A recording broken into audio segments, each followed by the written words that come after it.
Hello everyone, welcome back to my channel. It's been a while, I know, but I had to get some assignments out the way, and now I'm ready to just jump right back into the novel because I've realized now that I like playing this game. Every time I try to get reactions for other games, my camera just kept dying, so I'm like, let me just play one I don't need my camera. And I like this one. Hello everyone, welcome back. It wasn't that long ago that I had just made the beginning of the video intro. My game crashed. My laptop says I'm done and erased everything that I did up until the new chapter. So I don't even know where the continue is. So I'll be rereading, but that's fine. I'm not even gonna say much about it.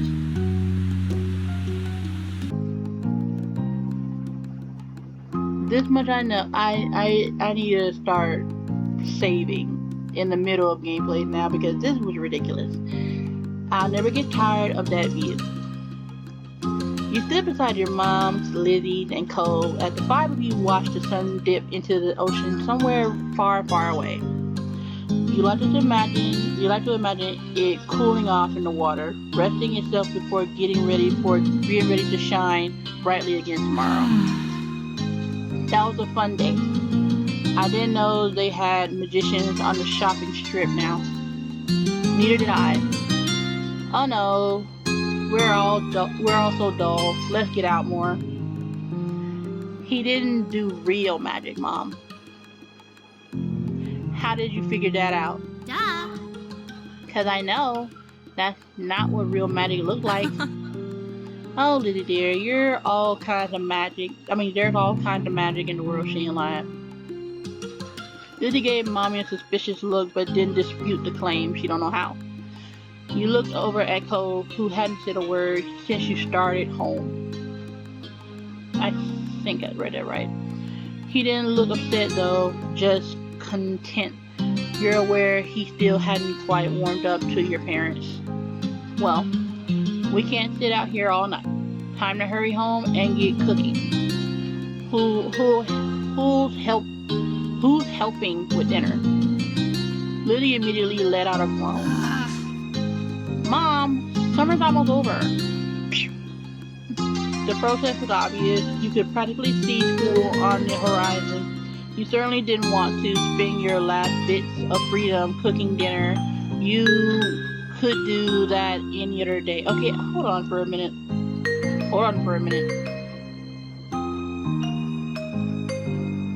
Yeah, I'm gonna save. Hold on. Save, because I feel like the music is a bit loud. And I'm gonna leave that where it's at. I'm gonna put that there. Okay. Now let's go to the menu.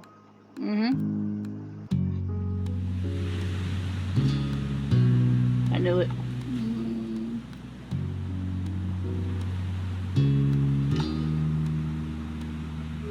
I feel like it'll do. Continue. Okay, the protest was obvious. See from the horizon. You certainly didn't want to spend your last bits of freedom cooking dinner. You could do that any other day. And yes, these options. Please, can we play just a little longer? We have to keep playing before it's too late. It is almost over. You put on your best puppy dog eyes. Lizzie may not want to, but you plan on going home. No, I chose. Please, can we play just a little longer? Yeah. Mom looked down at you with a sigh, and you clapped your hands together to give your pleas some extra appeal. We'll help with dinner tomorrow. You immediately nodded in agreement with the very clever offer, shifting closer to Lizzie since your parents can't possibly resist the power of you two combined. Please. Soon we'll have... Okay, her voice sounded familiar, but whatever. Soon we'll have homework and reading to do. We can't do work now too.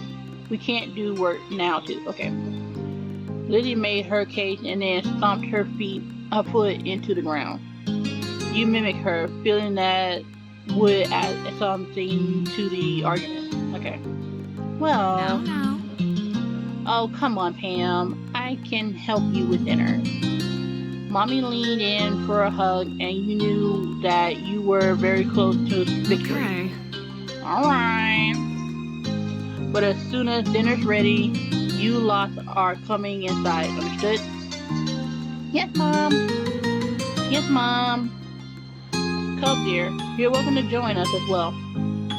You grinned at Cove and nudged his arm with your elbow. Cole gave a non-committal shrug to your mommy, which you took as an agreement. Ah, so much to do, so little time. Maybe I could still get the seashell bracelet at oh God, my gosh, bracelet at tins and trinkets. Oh, or maybe the playground. Or the fireflies would probably be coming out right, And options, don't I get a say in this? You suddenly made your own plans. We can't go too far. I'm going home, and I chose not to make it a question like, why can't I say anything? I was stern, and I said I silently made my own plans. Lily had her own ideas of what she wanted to do, but what were you going to do? You glanced over to Cole, considering. A strong gust of wind made you shiver. Lizzie huffled as she wrapped her arms around herself. Rude. Girl, doesn't the wind know that summer's not over yet? That's all Lizzie said before abruptly turning on her heel and heading off in the direction of where your mother had gone. Where are you going? I'm going to my room. I had lots to plan if I want to make the most of tomorrow. You thought this over, looking off toward the water again. Lizzie didn't wait, and before long she was disappearing off down the road. Meanwhile, Cole was going into the opposite direction, heading for the beach, and I chose to go with Cole. Cole gave you a smile that you couldn't help but return. Yep, he had a little gesture that you interpreted as follow me, and then started heading to the waves. Cole knelt down, picking up something you quickly identified as a smooth rock. He reared his arm back and tossed it out into the water. And options, you were impressed over how far he got it to go. It sailed way out into the sea. It was a good toss. That was pretty neat. It wasn't a long throw, but he didn't care to try for that. Yeah. The rock sunk kind of like a rock and fell back down almost right after he tossed it. I chose. That was pretty neat. And then it was like, you can't skip rocks in the ocean. I didn't say that. What are you doing?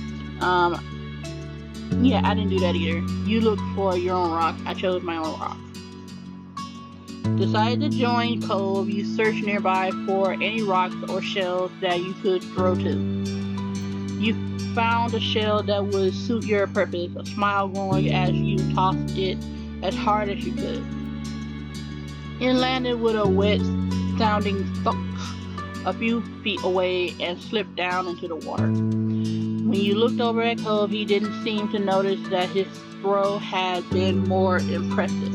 Because before the camera got messed up, I said because he's probably thinking like how his arm got to where it was, and I think he wanted to do it better if he could. So trying to remember what I said in the video before it got corrupt. I'm just gonna let it come in, let it go, because I ain't got the energy for it. So I'm gonna improvise if I can. But yeah, I think if I was from her point of view, his throw was impressive, but to him it could have been better. Cole was looking down at his cast, scratching idly at the pink surface, even though you were pretty sure he couldn't feel it. His brow were furrowed and there was a frown on his face. It's not fair. I had to wear this cast for ages. I can't even swim. Option. When do you get it off? How'd you get it? And I thought about it, like, he probably don't want to remember it. Then I thought, just being eager how he can get it off quicker was not it. So I chose, how'd you get it? I was jet skiing, and I'm like, oh, what? As a kid? And an option, really? That's not fair. Cool. Your eyes widen, and I'm going to stick to what I had before. Really? Cobb narrowed his eyes a little. Yeah, why would I lie? I didn't mean it like that. He then continued to explain. I crashed. I can see that. He gestured to his arm as if to say, and this was the result. It's hard to believe you're allowed to jet ski. I'm not. Yeah, he snuck in. He's a little rebel. Oh. Cobb let out a huff, plopping down onto the sand. I can't believe summer's almost over. You sat down next to him and nodded in agreement, regardless of the sudden topic change. I don't want to go to school. I mean, I would. I don't want to go to a new school. I think it'll be the same school as you and Lizzie. My dad said something about that. Cool. You're going to like it. Everyone's super nice. You'd only ever been to one school, but you were sure that his old school couldn't have been that much better. Then again, he did have to make new friends and meet new teachers. It could be kind of scary. Cole shook his head, then wrapped his good arm around his knees as he drew them to his chest. You heard a sniffle sound, and when you took a good look at his face, you realized that his eyes were wet. I want to go home. I know, Cole. I'm sorry. Couldn't say anything anyway, because, like, how do you react to that? And it's like a change is scary for everybody. On my way. I'm just gonna save this. No, I'm gonna leave it running. So I'll be right back. You never had to move it forward, but you thought you could understand. If you had to go to a new school all of a sudden with all new people, you'll probably be dreading it too. I just got done good at the English. I just got through eating. So I should feel a little better or something, I don't know. Excuse me. Even though you sort of maybe understood, you still weren't sure how to help. Okay, I'll see you later? Like, question mark? Cole gave his head a small shake. No, I want to go back home. Right. Cole wanted to go back to his old home. The one that isn't waiting somewhere far from here. The one he would bring up whenever he felt this sad. It had been a while since he had moved in, but he didn't seem to feel any better about being here. You settled back down into the sand, trying to consider what to do. Option. Do you hate it here? This can be your home. It'll be alright. I chose it'll be alright. Even for some, it feels like it won't, but it will. So keep pushing through. If certain situations don't like a change, then it's up to you to want to change it. Like, things can't change without your help sometimes. Sometimes when you were sad about something, your mom would say that to you. In the moment, you thought you couldn't possibly be right. English. In the moment, you thought it couldn't possibly be alright because Sir Stuff-a-Lot lost his arm. I found that like what? Or you skinned your knee, or you couldn't possibly finish all your vegetables. But in the end, they were always right. You're not going to leave, right? You'll still be around? The question was a little surprising, but of course I chose that right off the bat. I didn't care. Well, yes, I did, because that's why I chose it. Your parents would have mentioned it if you're going to move or something, right? After a second, Cole gave a little nod. Once I get my cast off, we could go swimming. You were fine with that, changing the subject again. Yeah, that would be fun. Cole smiled, then looked back to the waves. My dad kept saying I'll get used to everything eventually, that I feel better than. It used to make me angry. I didn't want to get used to everything. He spared a glance over at Cole and saw the anger had slipped off his face in favor of something almost puzzled. But maybe that would be okay after all, as long as I really do feel better. In the end, yes, you want to feel better in the end. I can't see it. You could remember a long time ago when you first started going to school.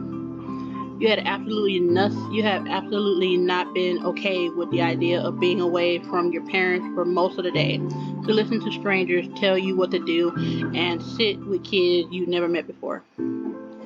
Seeing change is hard. Seeing change is hard, or whatever it was. Options. You held his hand. I can. I'll make sure you do. And I chose I'll make sure you do because nothing wrong with a little help. Cole laughed, just a little, but you grinned, proud that you were able to drag one out of him when he wasn't obviously feeling down. Even still, a second later his eyes got a little misty once more. You got the feeling that they were different tears than the one from before though. I hope next summer I'll surf and go exploring and everything will feel like it's supposed to again. You will. It will. The two of you sat quietly, just taking in the sounds of the waves. You hoped that Cole would be able to accept this place as his new home. You definitely tried to help in what ways you could. There were so many wonderful things here Cole probably hadn't even seen yet. Lost in thoughts, you were startled a bit. I remember this sentence messing me up. You were startled a bit when you heard a faint, familiar sound. The sound of your mom shouting your name.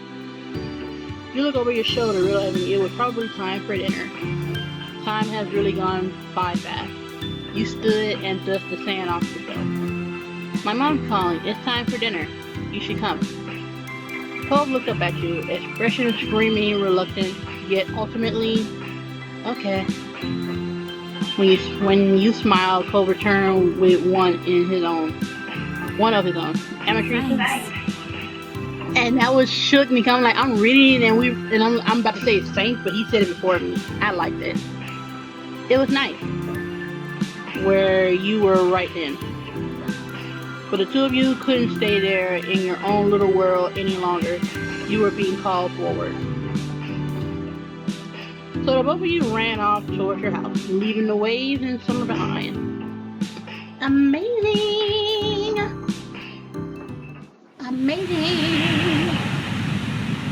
Like, in between.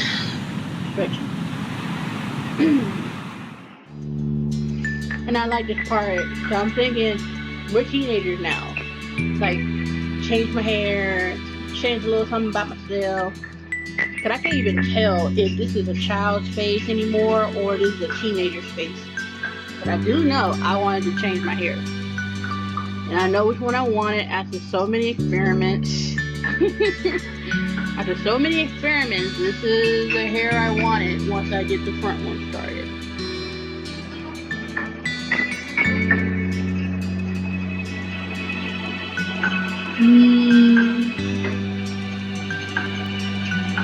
Not that one. Not that one. Okay, no, go back.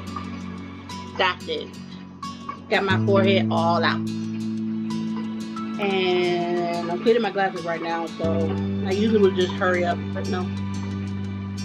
But I don't rush these stories. I like it. So yeah, this is where I chose. I chose to keep the glasses, everything the same because yeah, I'm pretty like that. I chose large hands because growing up I have large hands. I stay at R that I am. And instead of thin lips, I have thick ones now because we're going to become teenagers and my lips did get a little bigger. And I kept pants and shirts, just got rid of the watches. No, I kept the watch, got rid of the hat.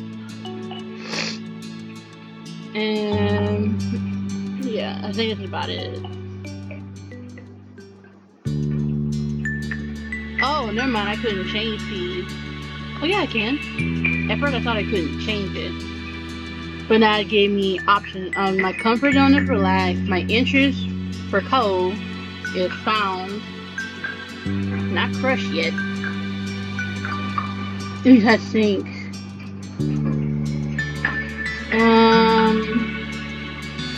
No, I'm quite fond of him right now. I think since we're going to become teenagers, I think early 20s, I think the crush thing should not begin, but I'm gonna keep fond of him. I'm fond of him.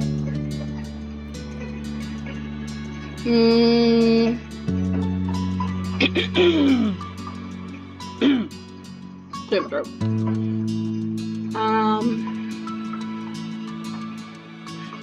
Yeah, I'm good. Now here, I chose to change his clothes instead of his personality because I want to see how things go with just that. And at first, this caught me off guard. I'm like, what?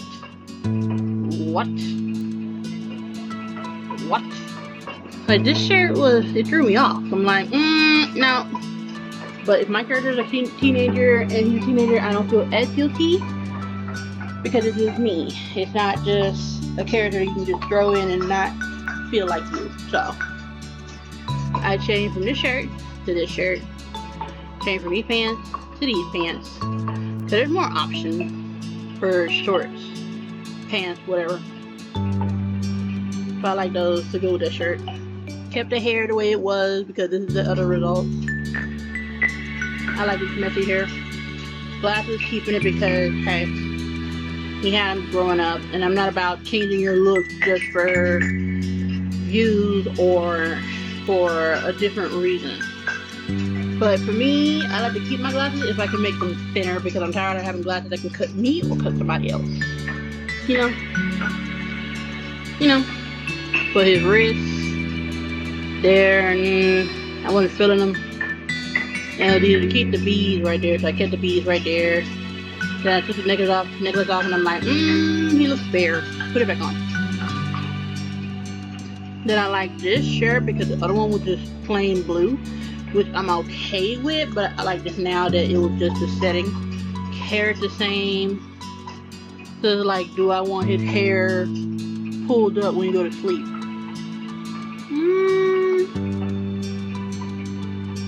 Nah, I like it this way. Glasses still the same.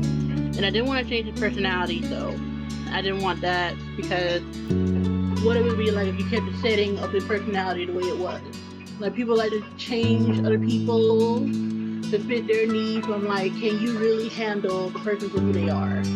Or is there something about the person that to you, since you're not grown up enough, can just accept and just like, it doesn't matter.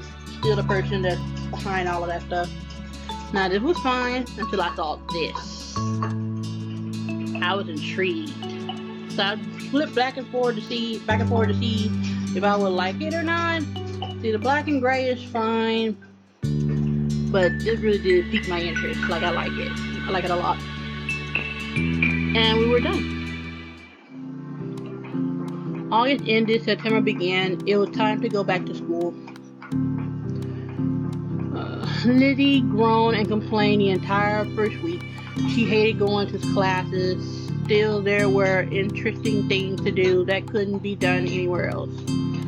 You weren't sure how Cole felt about it. He was enrolled that year. That was like a sign Cole would be staying in Sunset Bird for a while. At school, he was alright, but kept his distance from the other kids from what you saw anyway.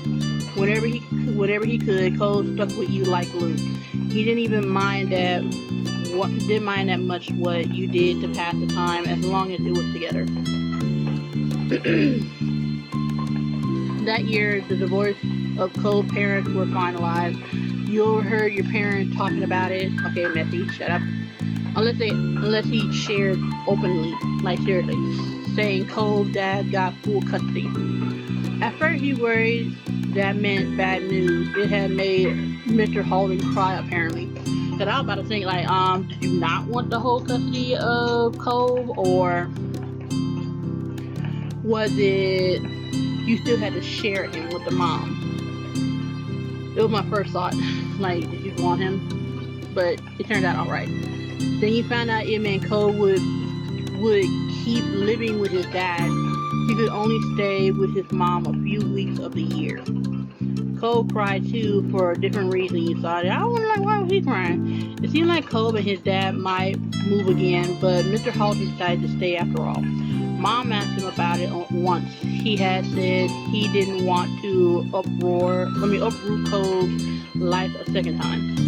And I look at, Cole probably would have been happy if he was with his mom so he can move.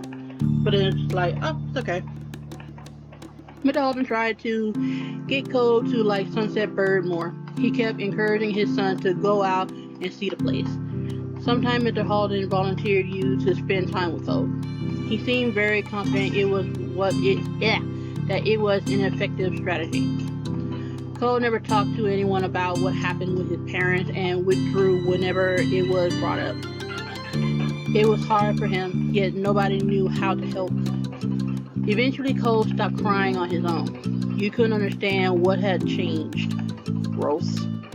First. Still, you worried about him. You could tell he wasn't completely happy. Maybe one day he could say out loud what he felt inside. Hey man. After that, I felt like things had gone back to normal, except what was normal didn't stay the same. True. Years passed and suddenly you were in middle school. You weren't a kid anymore. You were 13 years old.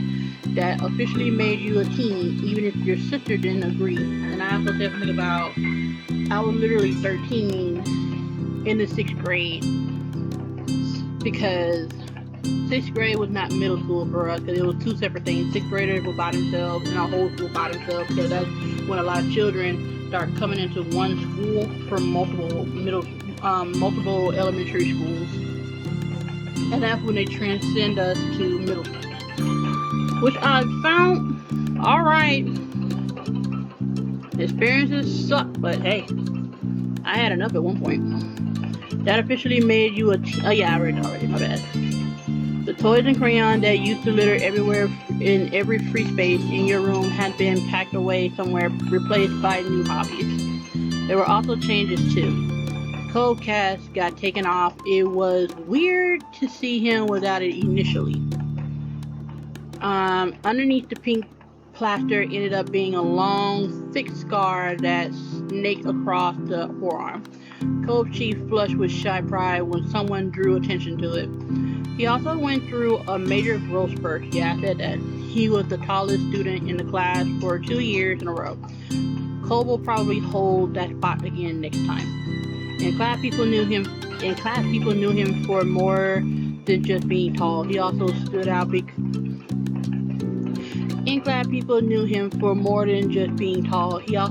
out because of how well he did on tests and in other academic situations.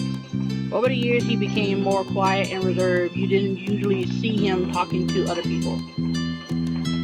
And the only kid that came to visit the neighborhood when you were little, Shiloh, well, he was gone. I was so sad.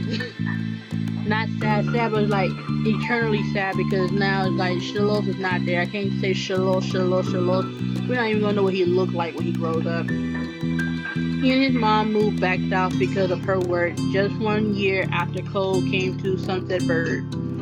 It had been really upsetting when he left. Lizzie was unconsolable for weeks, but nobody talked about Charlotte anymore. It was a long time ago. You learn some heartbreaking things become less sad the further away they were, even if they had never gotten any better. True. That is the truest statement I have read this year. That was sad in its own way. Things at home were different too. You still lived in the same house and all that, but it wasn't how it was. That wasn't how it was before. Ma dyed her hair purple. Ooh, I'm waiting to see that. Wanted something new and liked it so much she kept dyeing it. You remember calling her mommy as a kid, but something like that seemed awkward nowadays. You were much too old for the word. I don't even know what the heck I call my mom. I call her mom now after being a teenager. I think I still call her mom. Like, ugh. Now I understand why she don't like hearing it. I'm like, ugh.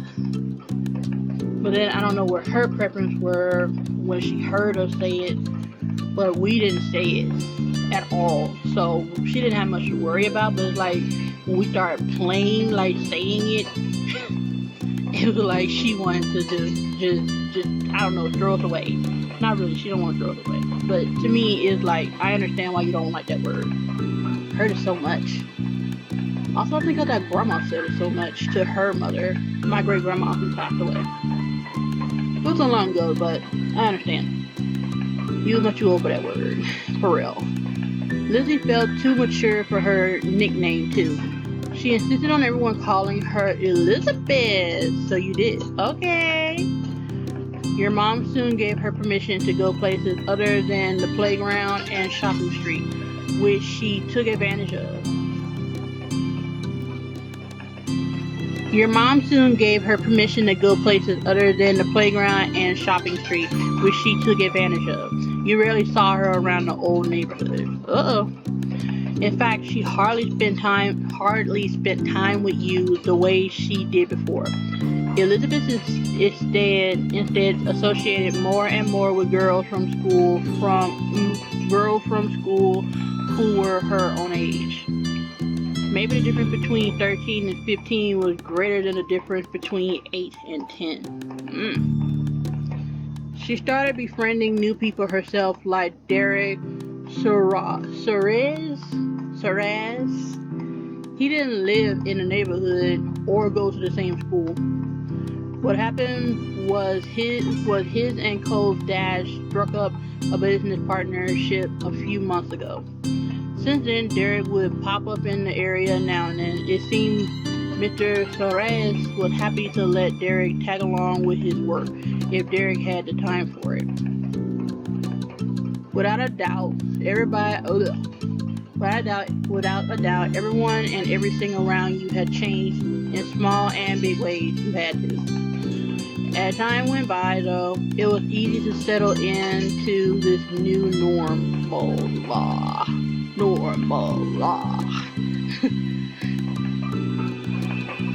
That would make sense. Normal law. Then before you knew it, school was over and summer vacation had come again. Ooh. Hold on, let me save this. Ooh.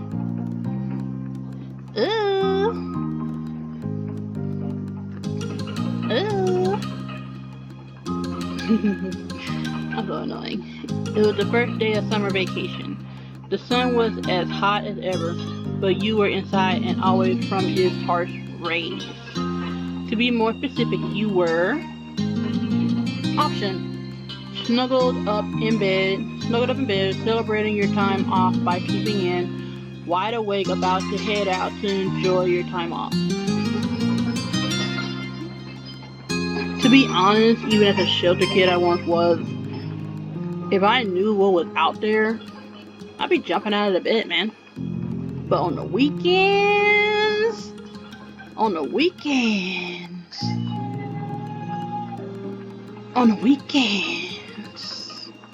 wide awake.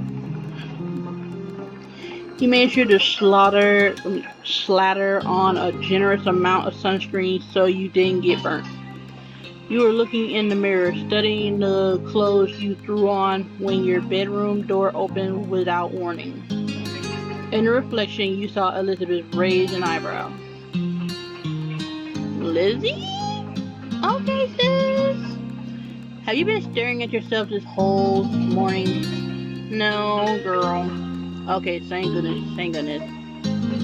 I was looking at her shirt. I thought she was wearing a straight up dress and it was just too short, so thank goodness. Option. Could you knock next time? Go away. Good morning, Elizabeth. I was thinking you knock next time, girl. Get over yourself. She ignored that, crossing her arm over her chest with a gruntled expression. Clearly, she hadn't come in just to see you, apparently.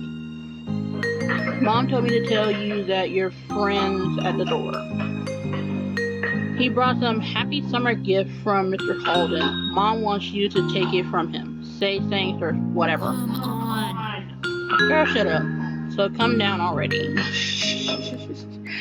I don't even know what it would have been like if I had a sister like her. Cause me and my sister connect.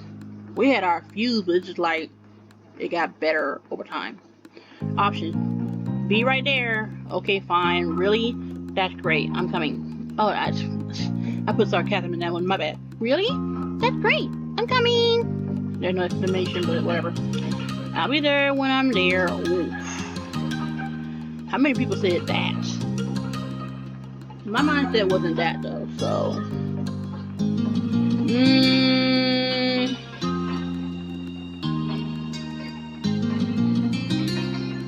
I'm not ignored. I mean, I'm not. What's the word?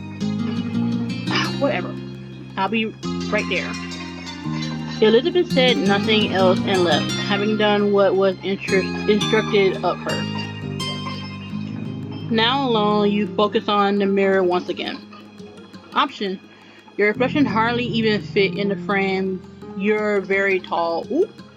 Your reflection went over the whole length of the mirror. You're pretty tall. Your reflection fit comfortably in the frame. Your average height. There was a lot of open real estate in the frame. Open real estate in the frame. You're pretty short. You had trouble getting your reflection to appear in the mountain mirror frame. You're very short. Oh, no. Growing up, I was average. Average height. At least to me, 5'7" was average. Cole was really tall.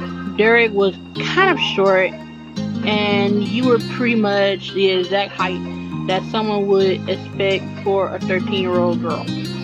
13-year-old. Option. You liked your height. You weren't sure how to feel about it. You were kind of self-conscious over it. No, I was pretty cool with it, but it was natural. I didn't care. Because there was nothing to think about when you get tall or short as you grow up. But as time went on as an adult, it's just like so many preferences. You want a tall person, short person. Honey, my first experience with short person, I was in middle school. Dude was shorter than me. He literally at the height of my lip or my nose, whichever one it was. And clearly he said it right in there. It did not matter. And of course, there was nothing between us. He had a girlfriend like in high school, so like nothing went past that. It did surprise me when he just all of a sudden got on his knees and had a ring. And I'm like, I was shocked and said no. I didn't even know what was going on. I was baffled. I was flabbergasted.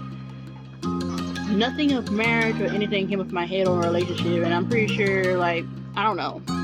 He probably tried, but because of my reaction and because of my answer, he didn't pursue. And that's what I like. You get your no and just keep moving. And I think he's in a good relationship with with the girl that I remember him being with.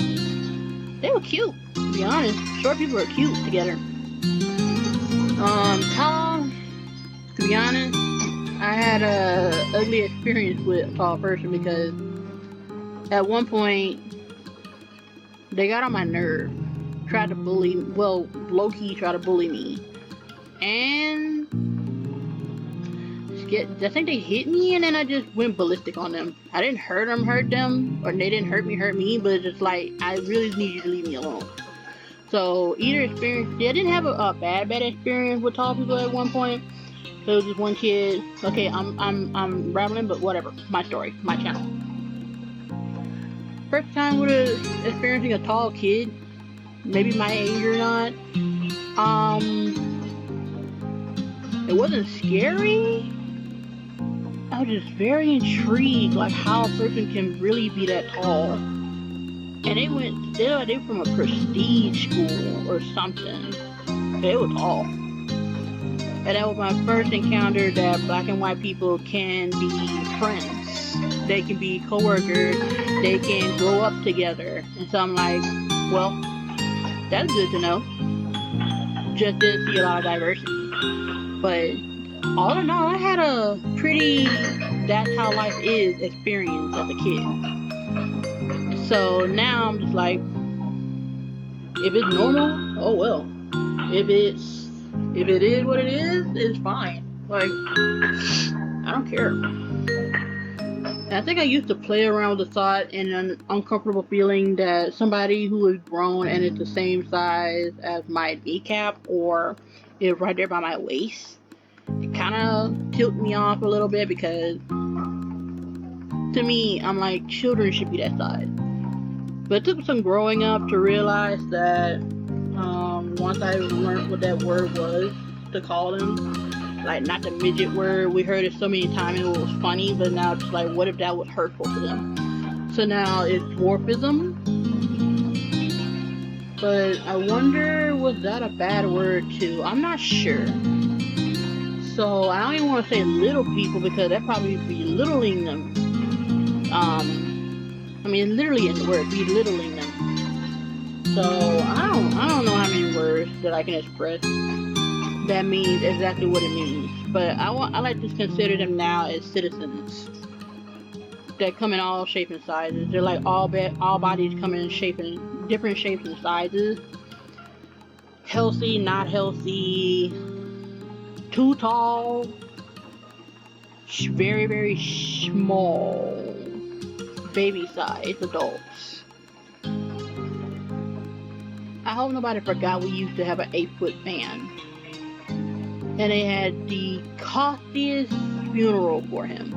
I forgot his name, but I remember pictures that they had. But anyway, this is all about height. So if y'all didn't want to hear it, oh well. Thank you for those who did stick around because nothing wrong with storytelling and getting some lessons. But now I'm comfortable with both tall and short people. Just don't have that many experience to them being adults yet. But yeah, I was comfortable with my height. Yeah, I like my height. I like my height. I mean, it suited you well in your mind.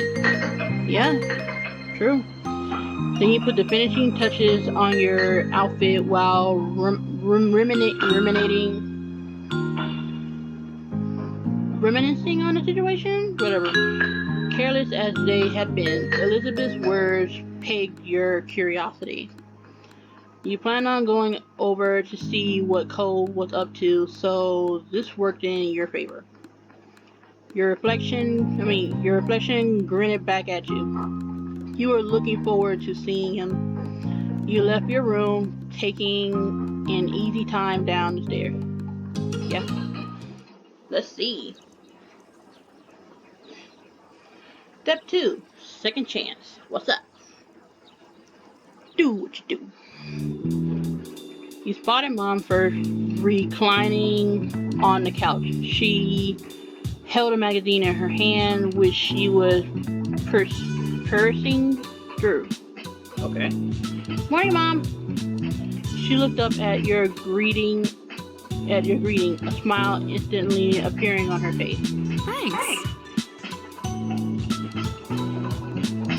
Okay, you're okay. Hold up, because she had 2 moms, so is she gonna start saying mom and moms or something? She's not gonna say mommy anymore. So, wonder how that's gonna work.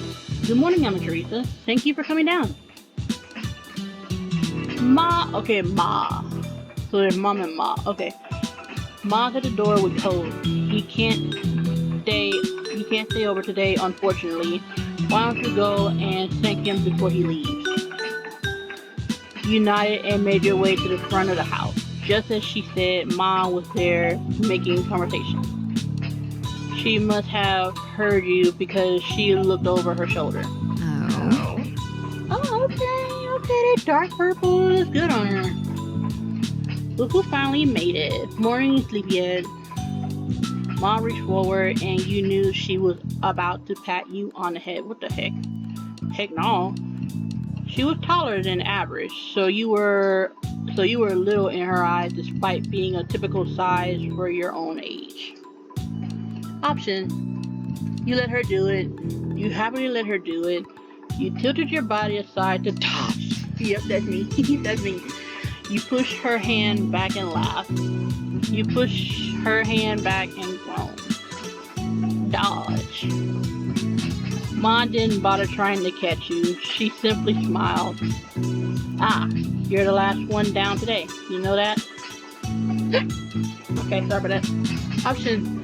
Life isn't a race. Morning.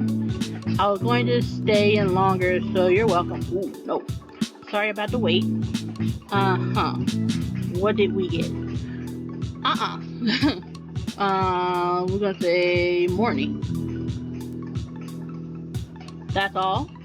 You really are a sleepyhead right now. With a small laugh, Mom stepped aside. Cole was just as you remember exactly how you came to know him to be.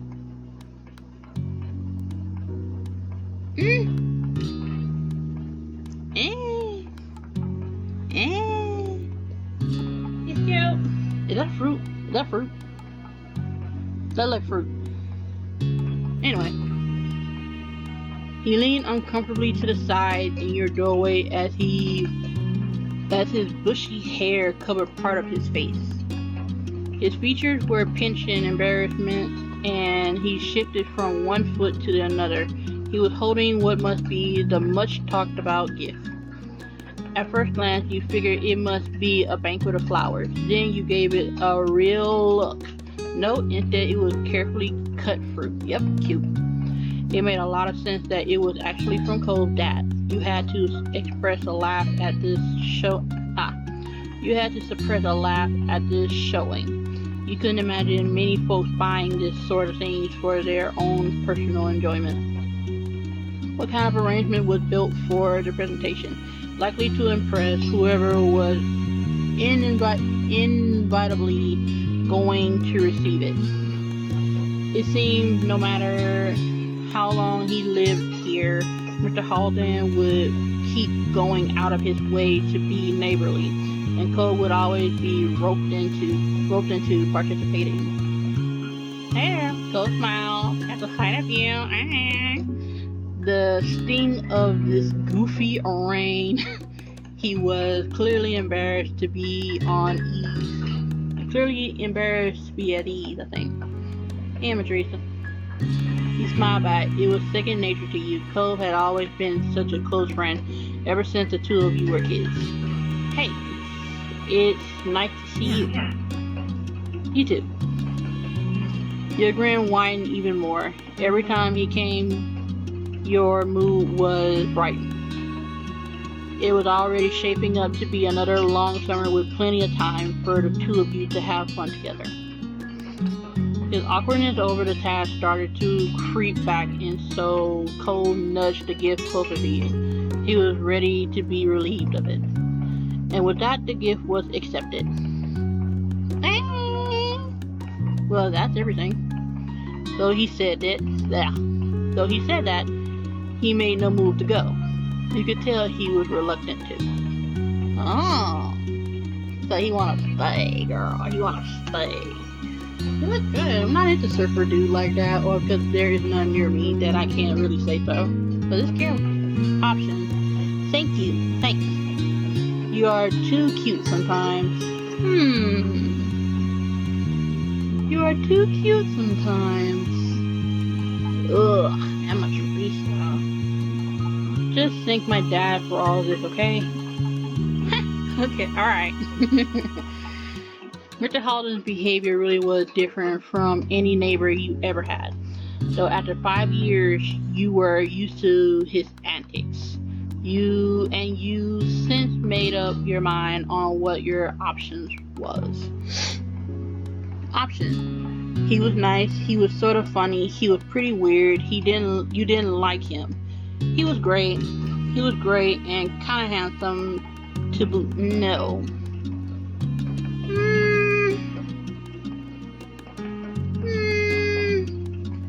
You don't live with us, so I can't say he was praised, but that shouldn't be a thing to think about either. Like, they gotta live with you just to be considered great. No. It's sort of funny. He's funny at times. Sometimes that could be a good thing, and other times it was a bad thing. Your thoughts were quickly interrupted by a shout. There you are! You shared a confused look with Cole as both of you stepped through the open door into the neighborhood street. It didn't take long to locate the source of the noise. You spotted Derek just a few yards down the road. He ran up to you. Option: you were happy at the sight the sight of him. No. You were confused at the sight of him. Yeah. You were displeased at the sight of him. Confused. You hadn't expected to see Derek today, so you never really knew when he appeared. Oh. He's such a little kid. He looks like a little kid. Alright. After stopping a couple steps away, Derek hunched over to catch his breath. He then looked up with a wide grin. Hey. Aww, this boy's not so cute. Anyway, hey guy and gal. Wow.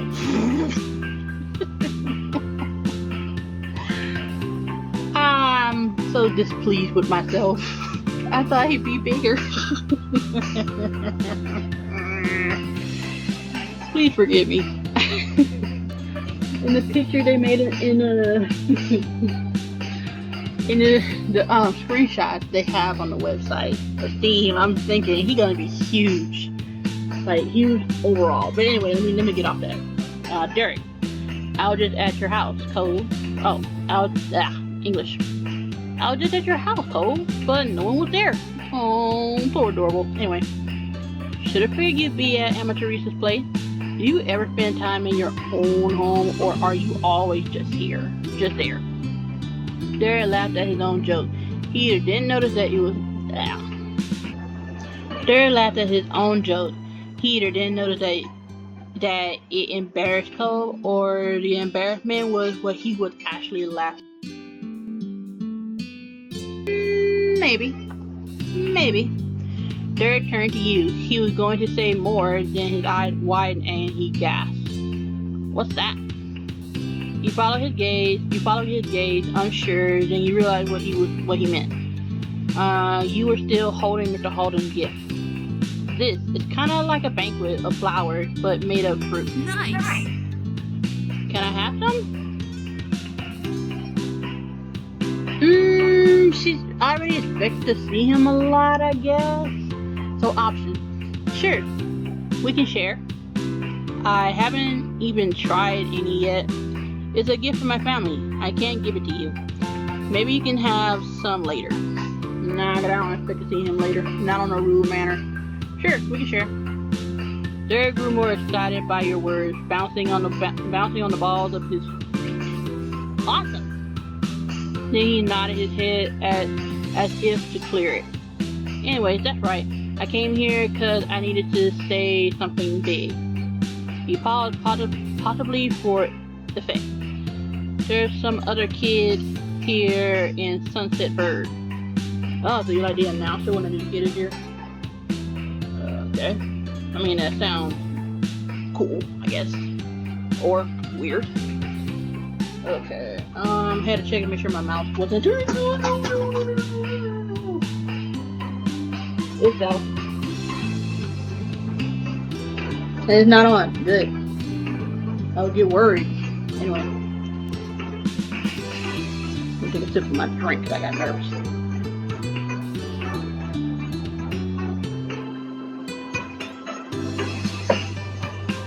Alright, load it back up.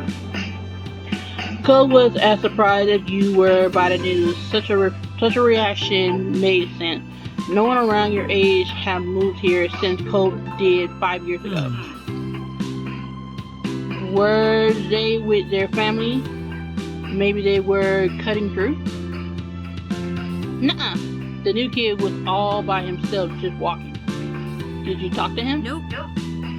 Figured. I came to report the sighting right away. The kid had green hair, glasses, was pretty small, and seemed really upset about something. I hope he didn't leave. You blinked. Slowly you look over to your long-time neighbor. I don't see why I took so long to read that. That sounds a lot like you, Cole. When you first got here anyway. Does it? Yep. He shook his head, dismissing the thought from his mind. Derek snickered good-naturedly snickered. I can see that really well, now that you say so. But what'd you say?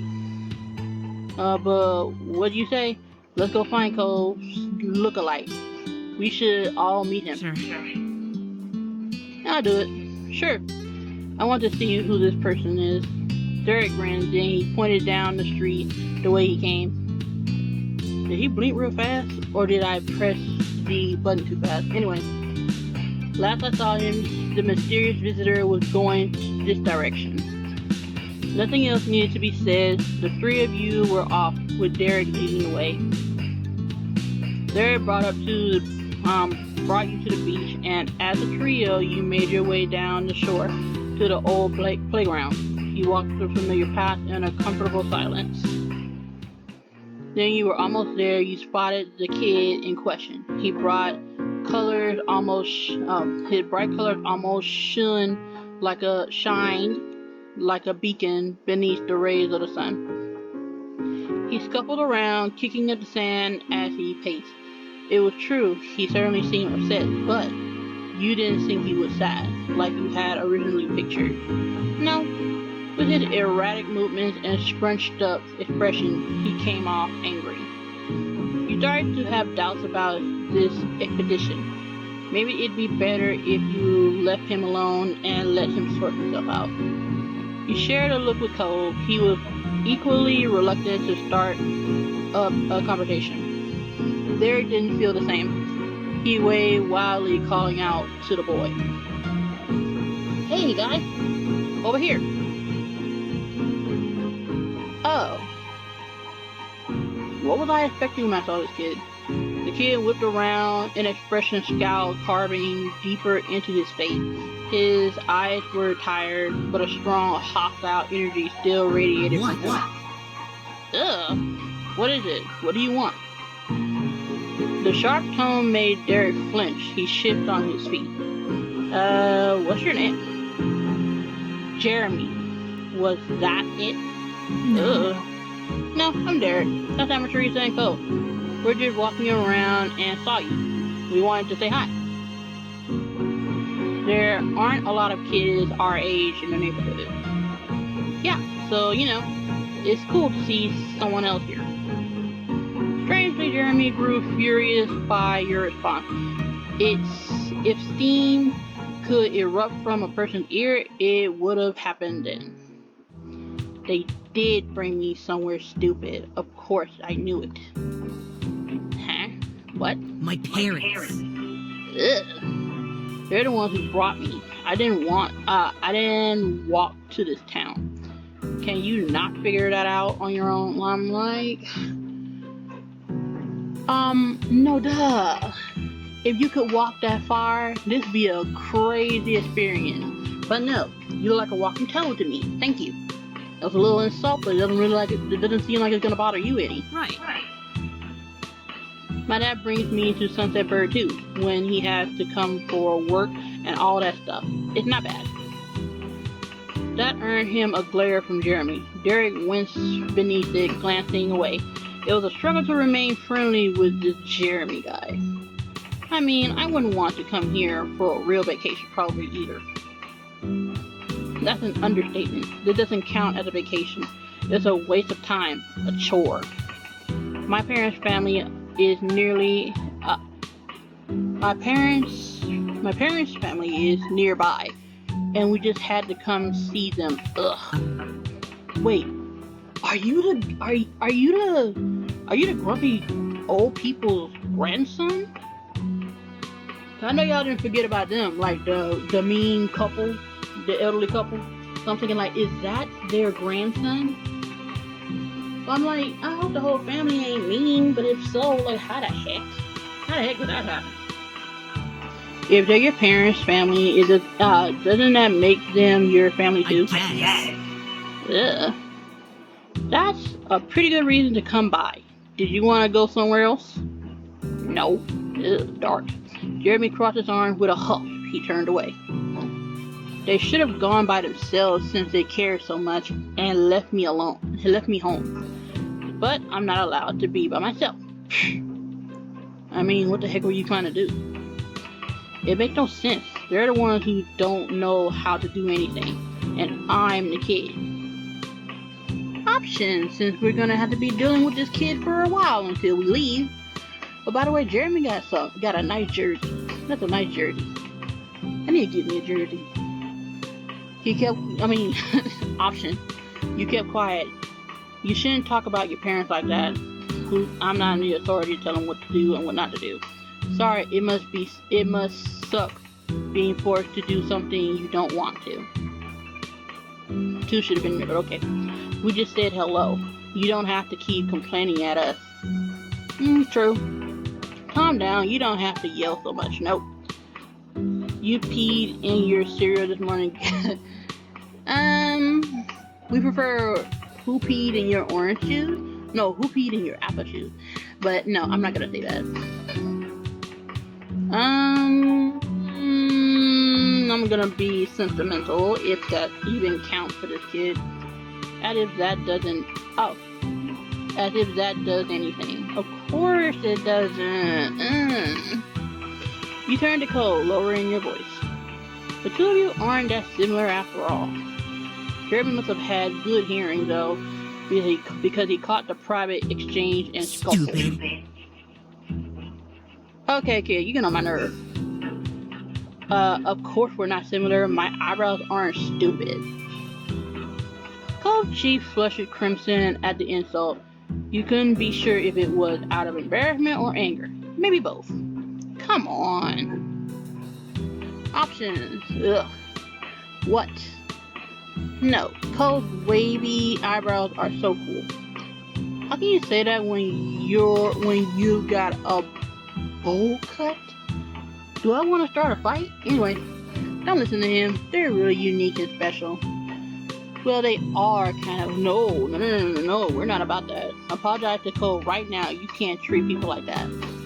Well, I'm not that kind of social savior either, so we're gonna say, because since he's in the mood to insult somebody, I'm not the type to be rude, but I do remember growing up where somebody called me a dog repeatedly, and I said, "You're the dog." And they cried. I'm like, what? You cried after calling me a dog? You cried after I called you a dog. I had to clear that up. I'm like, wait a minute, what did you say? But yeah, this person kept calling me a dog, and I said, no, you're the dog, and they just started crying. Like, are you serious? Next. So yeah, I'm getting even. Yep, it's embarrassing and awful, but my parents made me. I won't have to have it when I'm older. So what? I don't know what he's gonna do with those things except maybe shave them off. He probably should. I bet he looked less dumb with no eyebrows. Wait a minute. I hope I didn't just join him insulting Cole, because that is not what I'm going for. Option: you just rolled your eyes, you crossed your arms over your chest, you shook your head. You patted Cole on the shoulder, you lunged toward, ooh, Jeremy, no. You grinned at all of this. I don't launch at people, but I can remember if I had enough, I'll do it. Yeah, I'm not gonna pat Cole's shoulder or back to say you tried. Nah. And I don't want to start no fight either. I'm gonna. Wait a minute. Does shook mean yes or no?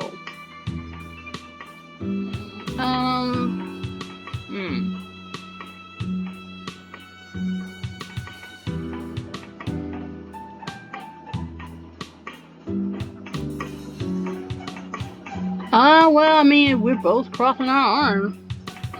Sure. You're getting really tired of this, for real. Wow, what is wrong with you? Instead of taking offense, Jeremy only parroted Derek's words in a nasally voice. Wow, what is wrong with you? Well, oh gosh. This is dumb. Jeremy stuck out his tongue and scuffled away, throwing more sand everywhere he went. You watched him go, hunched over, until he became a speck of your vision. Good riddance. Because I don't want to start no fight and he's a new kid.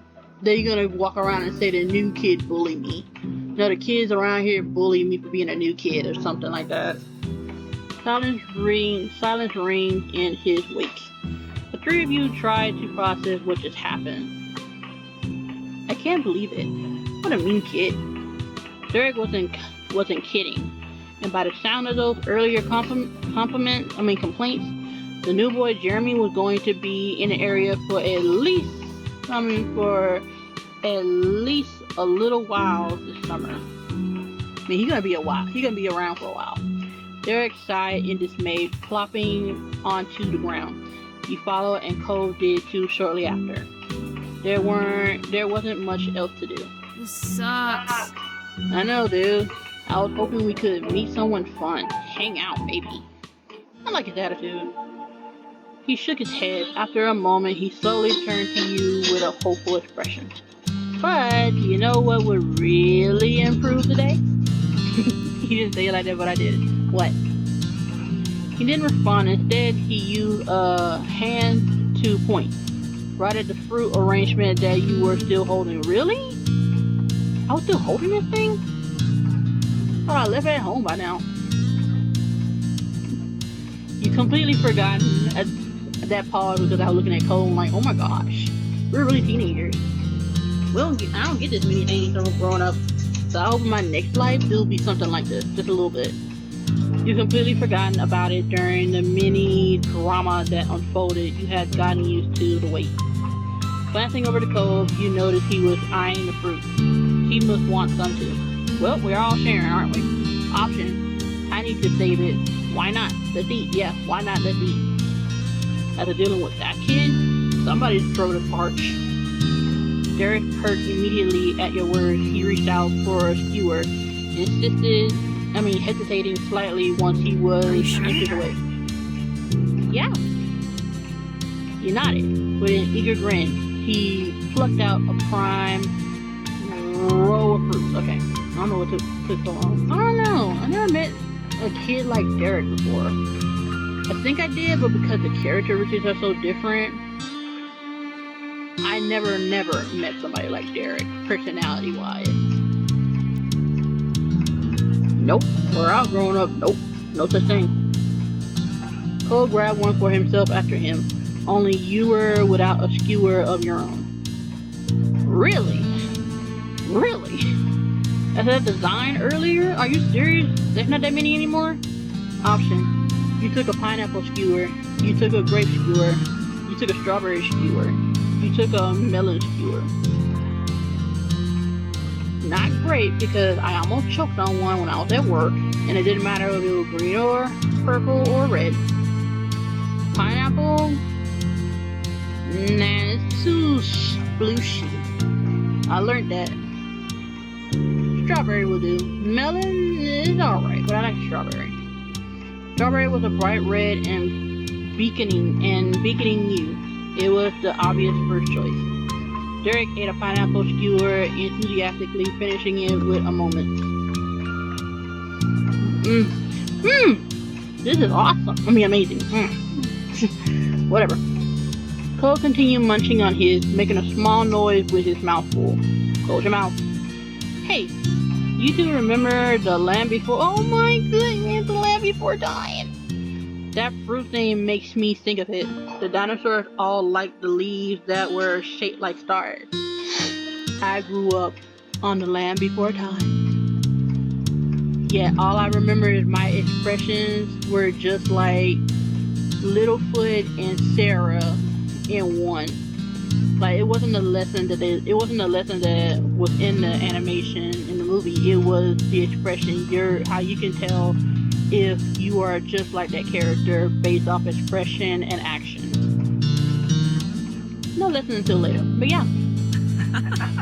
Tree stars. Yeah. Chomping leaves looked so delicious when they did it. And there was that scene with the pretty trees. All the dinosaurs came in and picked everything off them till there was nothing. That's us right now. Awesome. Options. I love that movie. I've never seen it. Yes, I have. I didn't like that one. That's a lie. That's movies for kids, but we're adults now, and we still love them. Eating leaves looks good. Should I worry about you? No. Do you think things taste better when they're shaped like stars? I love that movie. Me too. The three of you continue like this for the next few minutes. Eventually, the display was barren. It looked weird when devoid of fruit. Yeah. Excuse me. Option. Hey, we weren't supposed to eat all of it. It did help make you feel better. Eating it all hadn't really made you feel better. Nope, it did help me feel better. Derek was right. It was so good you were already brightening up from the earlier drama. Pam and Teresa. Yeah? The two of you met eyes casually. That was pretty cool. Well, you said back at that guy. Which one? I forgot. The bullhead one? Oh, thanks. I was just saying what I thought. Derek chimed in. Oh, chim? Okay. Derek chimed in while in high spirits. You totally own him. I don't know what his parents say, but I don't know what his parents say, but it's good at least somebody is around to tell him what's what. Cause I ain't standing for that now. Yeah. Derek then leaned back on his arm. He contemplated the sky with a content sigh. So, are you both ready for summer break?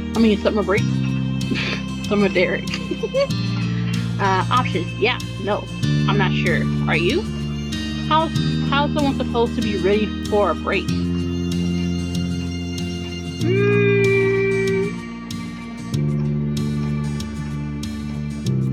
Yeah, I can say I'm not sure, but growing up became natural. I wish the option is sure was just by itself. I get it. It feels like there's a lot of plans. There's a lot to plan for, doesn't it? And what about you, Cole? Are you ready? Yes, of course he is. Before you could say anything else, the light atmosphere was shattered.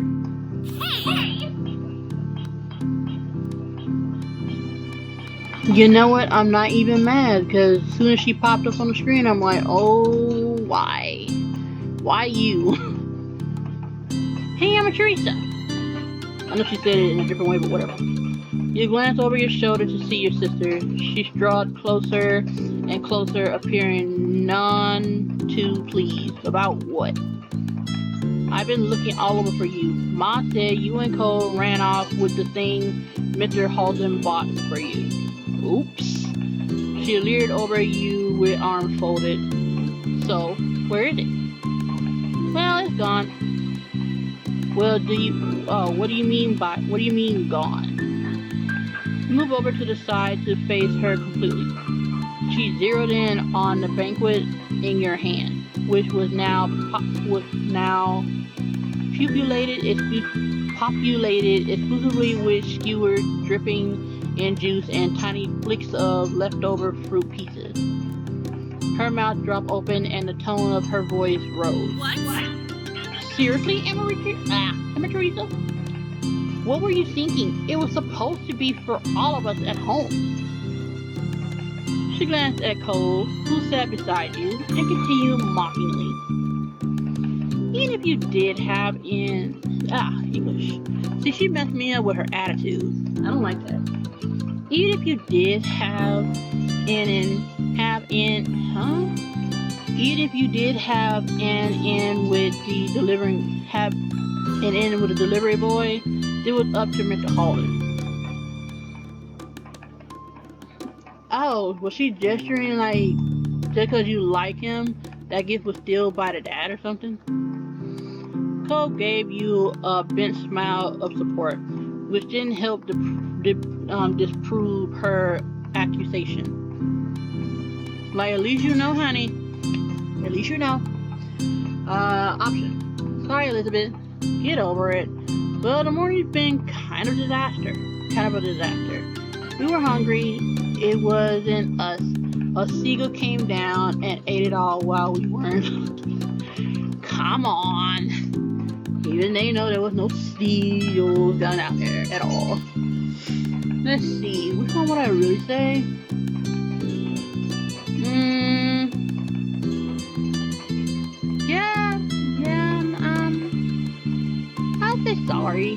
I'll say sorry. I mean, she's not much for it anyway, but whatever. Elizabeth narrowed her eyes, not at all clacking. Okay, something. Oh no, I think I hear the mean kid coming back. We better get out of here. Elizabeth blinked confused and looked around. What kid? I don't see anyone. Derek didn't bother explaining. He just launched to his feet and ran off. Cole hopped up too, gladly taking the opportunity to exit the situation. He followed after Derek, but he sent a look to you from over his shoulder. You turned to watch Elizabeth. She stared back, brow raised.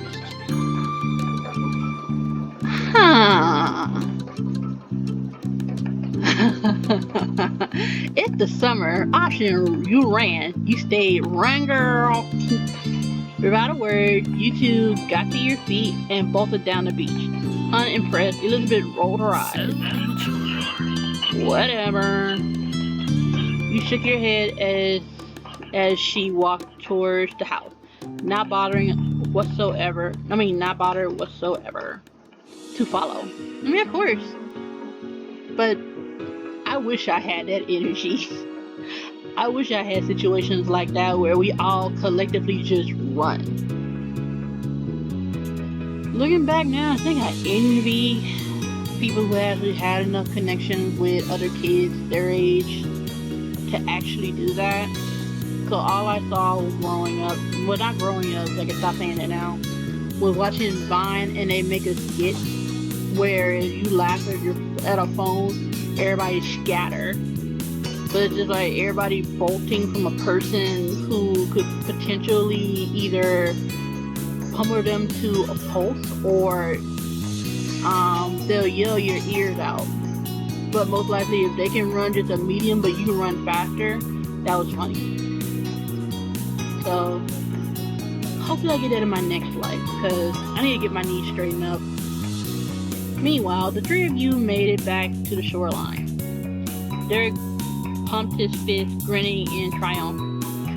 We escaped and shall live to see another day. Option, exactly, but we should keep moving. Yeah, for now at least. Victory! My mom's like gonna be so mad with Elizabeth when Elizabeth tells this story. That depends.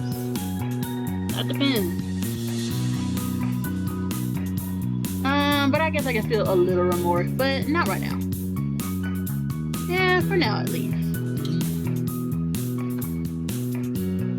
I still have to face Elizabeth when I go back home. You chuckled together, walking further down the beach side by side.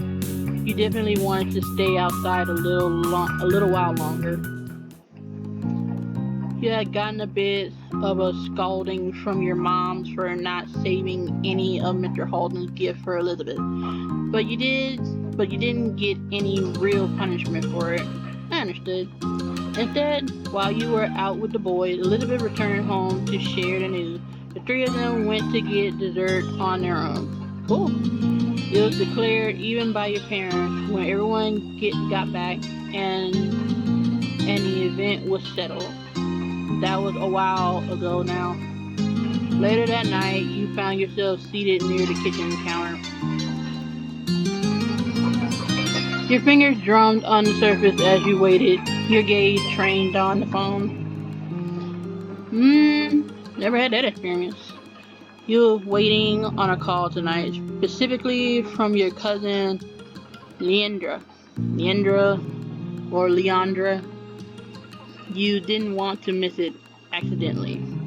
Your uncle, aunt, and Lee used to live many hours away. Your families only saw each other a few times a year for big occasions. A while back, though, you moved and were closer to the English. A while back, though, they moved and were closer to you than ever before. You now hang out regularly. With school being out, you're positive she's gonna wanna come over a lot. The two of you were the same age and got along well. She used to be really fond of Elizabeth, too. But now that your sister had become allergic to interacting with her own family, it tended to be just you and Lee who spent time together. Ugh. Option. She was your only friend who was a girl. Being family helped make you close, but you had a lot of girlfriends.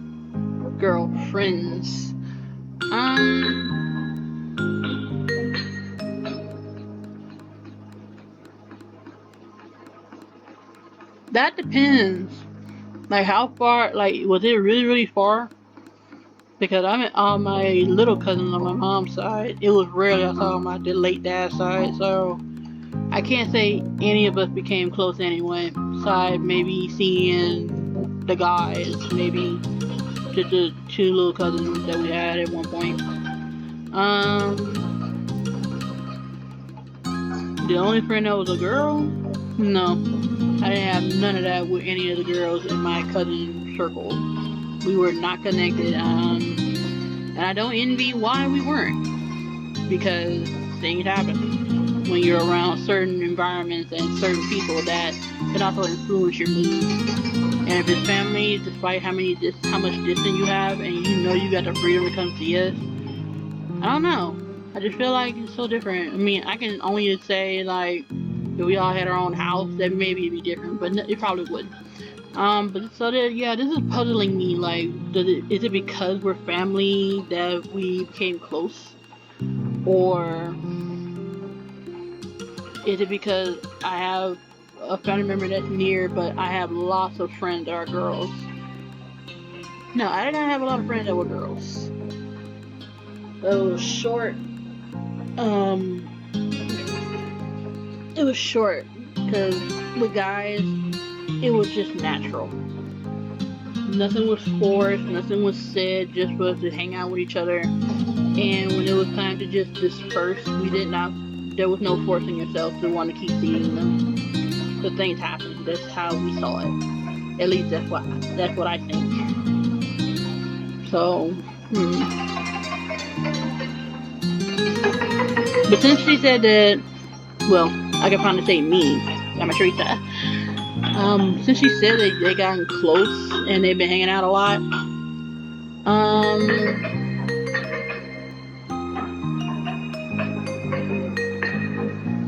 I'm gonna say that. The bottom. You often gravitated towards other girls and befriend them pretty easily. No, I do not. I guess I chose the wrong one. Whatever. Options. You also had a lot of non-girlfriends. That was true at one point. You didn't have many non-girlfriends.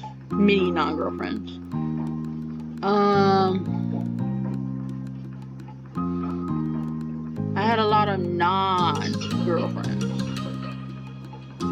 What kind of gender of someone was what kind of gender someone was didn't seem to make any difference. What the gender was didn't make any difference, and who you get along with. True. Just people around us in society just want you built on making more children instead of just accepting that y'all can be platonic friends or just straight up friends until the end. Then a shrill ringing announces an incoming call. You jump before grabbing the receiver and pressed it on your ear. Option: Lee, finally. Who is it? Last residence, amateurista speaking. Hello?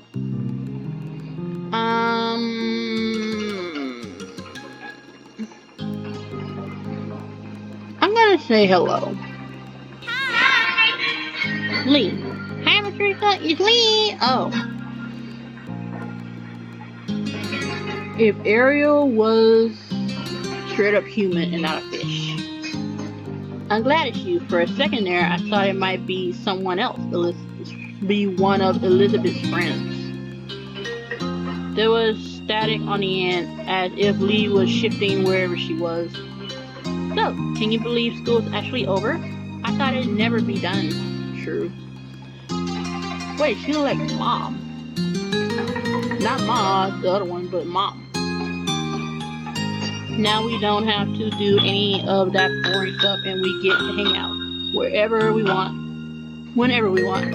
Speaking of hanging out, Lee, can you wait a second? Let me just head to my room. Oh yeah.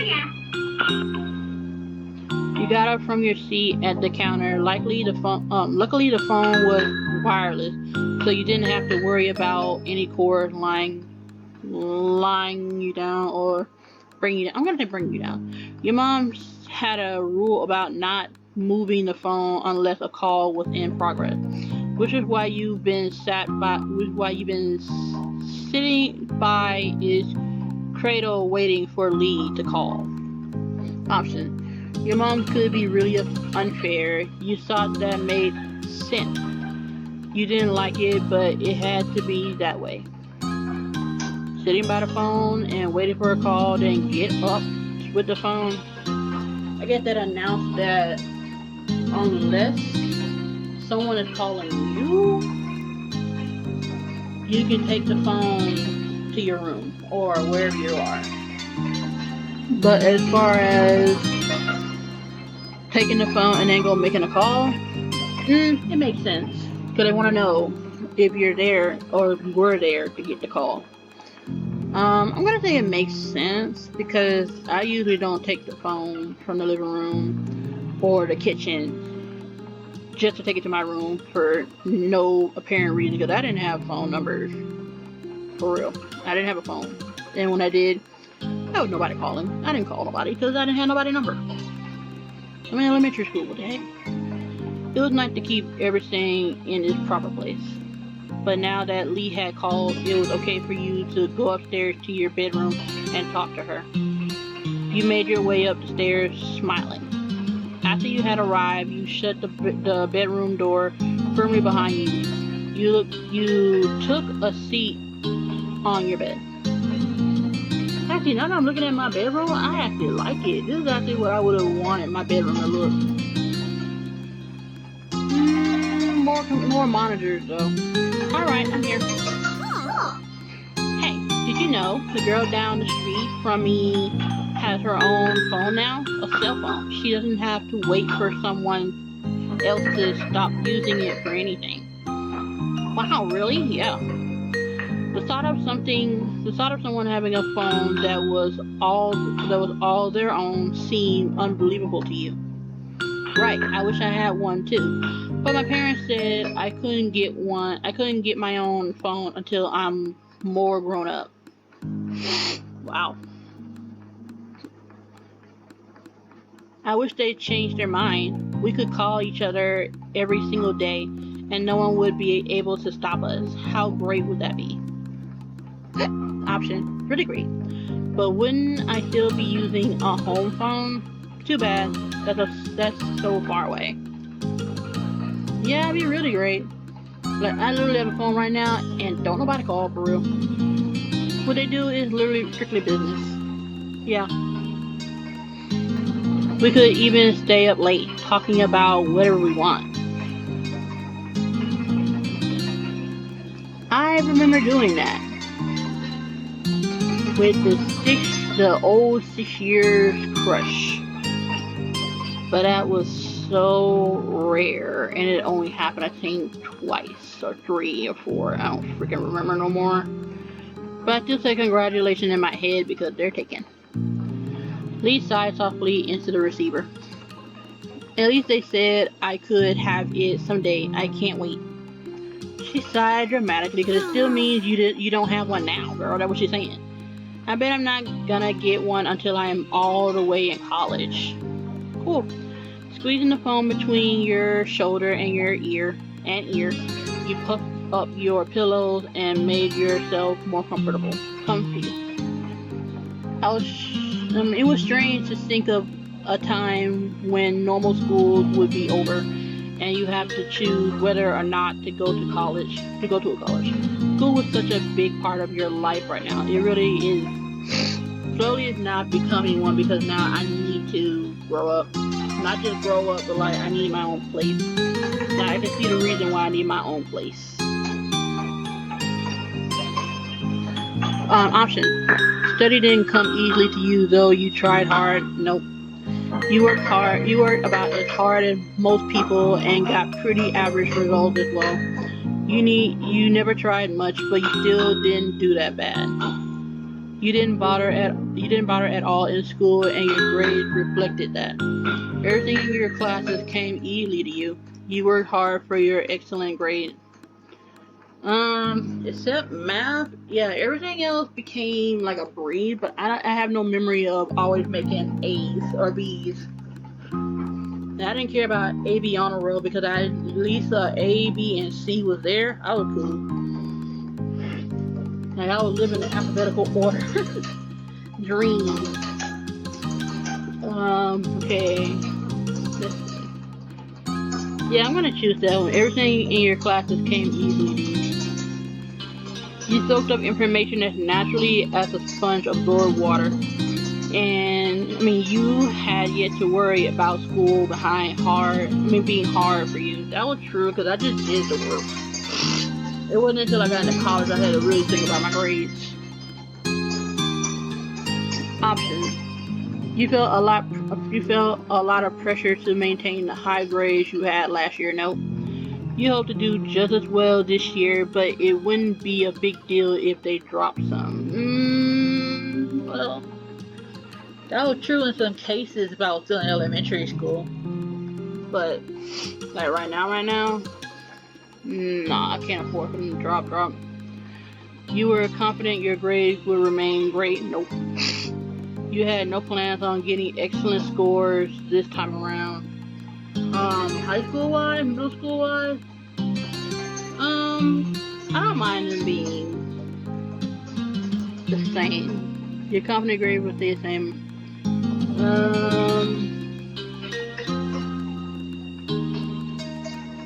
No, I just hope to do as well this year. Yeah, I didn't mind them dropping because it just tells me I need to work hard. No, don't work hard. Work out a studying strategy because I did not have one for the longest time till college. The second time around because I wasn't in the college I'm in now. It's just my second round in college. Second round college means this is my second time being in a different college. It never means whatever. You had a positive record. It wouldn't be worth it to stress over every mark. Yeah. You tried to sound engaged, but your mind had decided to go back to school despite the session. Lee knew you too well to be fooled. What's that? You sounded so spacey. What's up? Just thinking about school. Lee groaned. Are you thinking about how we don't have to think about it because it's summer? That's what I'm doing. Okay, my nose is kind of itchy. Ugh. So glad my camera's not on right now, but still itchy. Options. I'm looking forward to going back. Let's make a petition for more vacation time. It's so awful. I hate going. Come on. It's too scary not to think about it.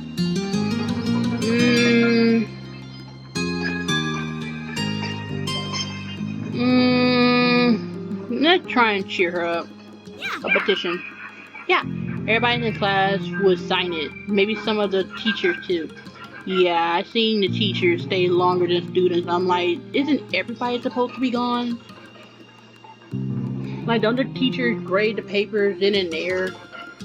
No matter how many students. I first of all I would like to have heard of a teacher who grades papers then and there after students leave, and it's like they got the speed of lightning to grade them all and know the answers, and then just like next, and then here come the next row of children with homework and assignments, and they just grade that at the speed of lightning way before they close the school, and like they go home and they just relax and chill and do a spa day or something.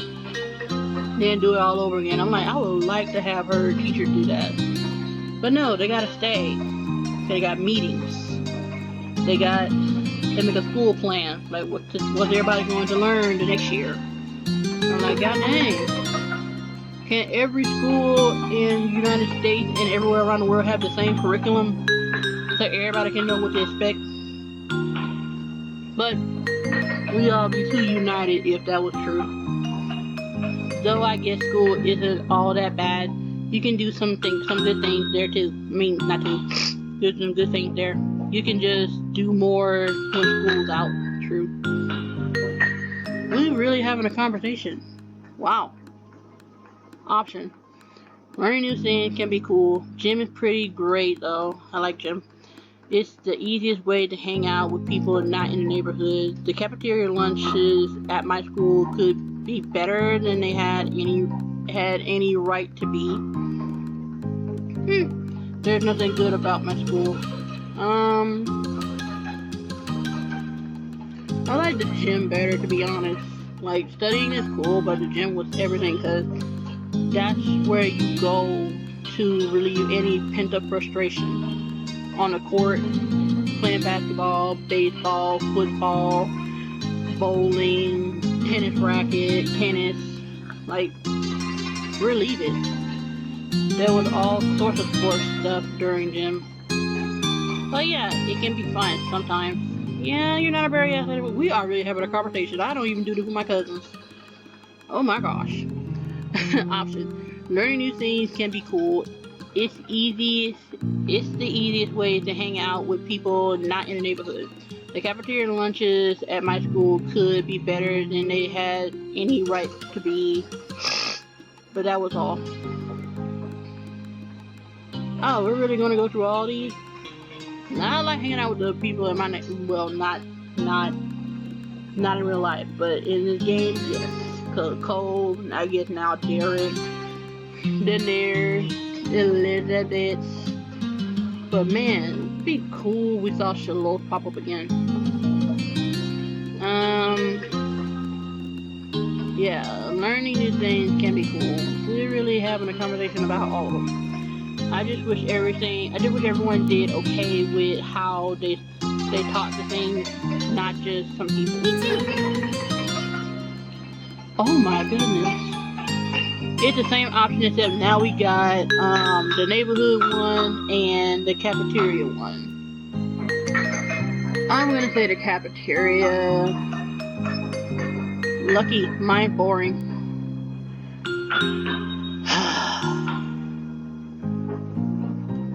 It's the easiest way to hang out with people not in the neighborhood. I mean, it is true. It is true.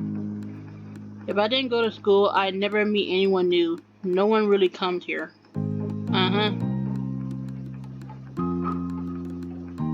This is how some conversation be. Now but that was all. And that's pretty much everything that's good about school. Okay, point taken. Now, I decree the topic of school is officially closed. We have to talk about the summer first before we start plotting the rest of our lives. I got some plans already. Oh, tell me. I'm gonna visit my cousins. You chuckle. Of course. What's something you want to do? The first thing that comes to your mind, your head. Options. I want to spend time with people. I got some new art supplies reading. I'm gonna catch up on movies and TVs. Probably I'll spend time at the beach. I don't want to do anything at all. It's a vacation.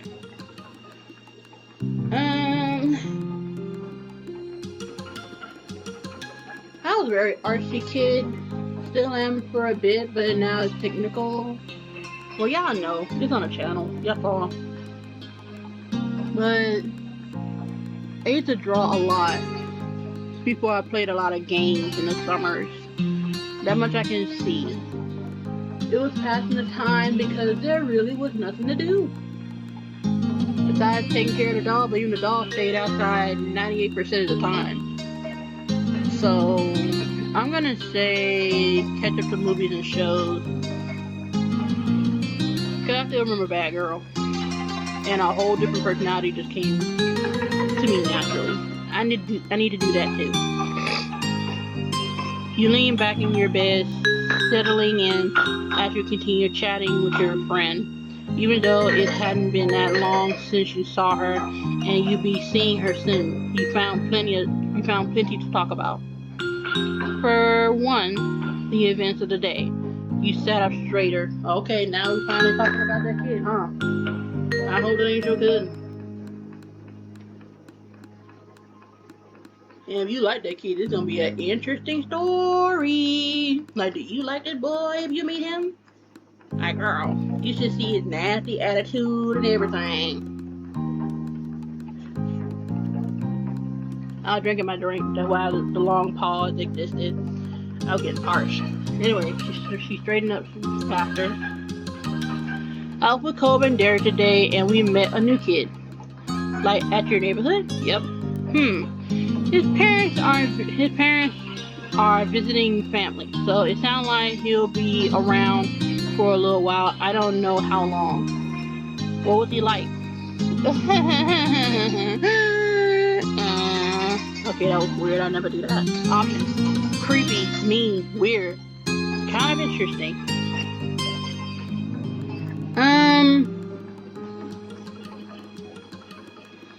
I would call him annoying. Cause he is mean, but I'm like kind of annoying. But I'm gonna say weird because it's close. He acts so upset about everything small. I don't think I want to meet him. True. You want a boy to stay away before even meeting him? That's an unexpected twist. What? Your cousin was pretty popular with the boys who knew her. She seemed happy enough to have them around until they start to annoy her. I understand, girl. Who are you to talk? Colby and Derek are always around. They're both boys, you know. No, this one's different. Options. That's true. That is not the same. They are not always around. I'm not the one who invites them. They show up on their own. No, that's me. You weren't able to say anything to that. No, that's not the same. Lee laughed at your rejection of the idea, deeply amused. Even though she couldn't see, you shook your head at her, grinning to yourself. Ugh. I got so tired looking at her now. Oh my gosh. Hold up, I gotta burp. Excuse me. One more time. Okay, I think that's it. Okay. There was a thumping noise approaching your room, heralding the arrival of your irritated older sister. She flung the door open, a frown etched on her face. What now? How long are you going to hog the phone? Glancing at your watch, you realize that your quick call had gone on much longer than anticipated. Elizabeth held out her hand, the other one logged on her hip.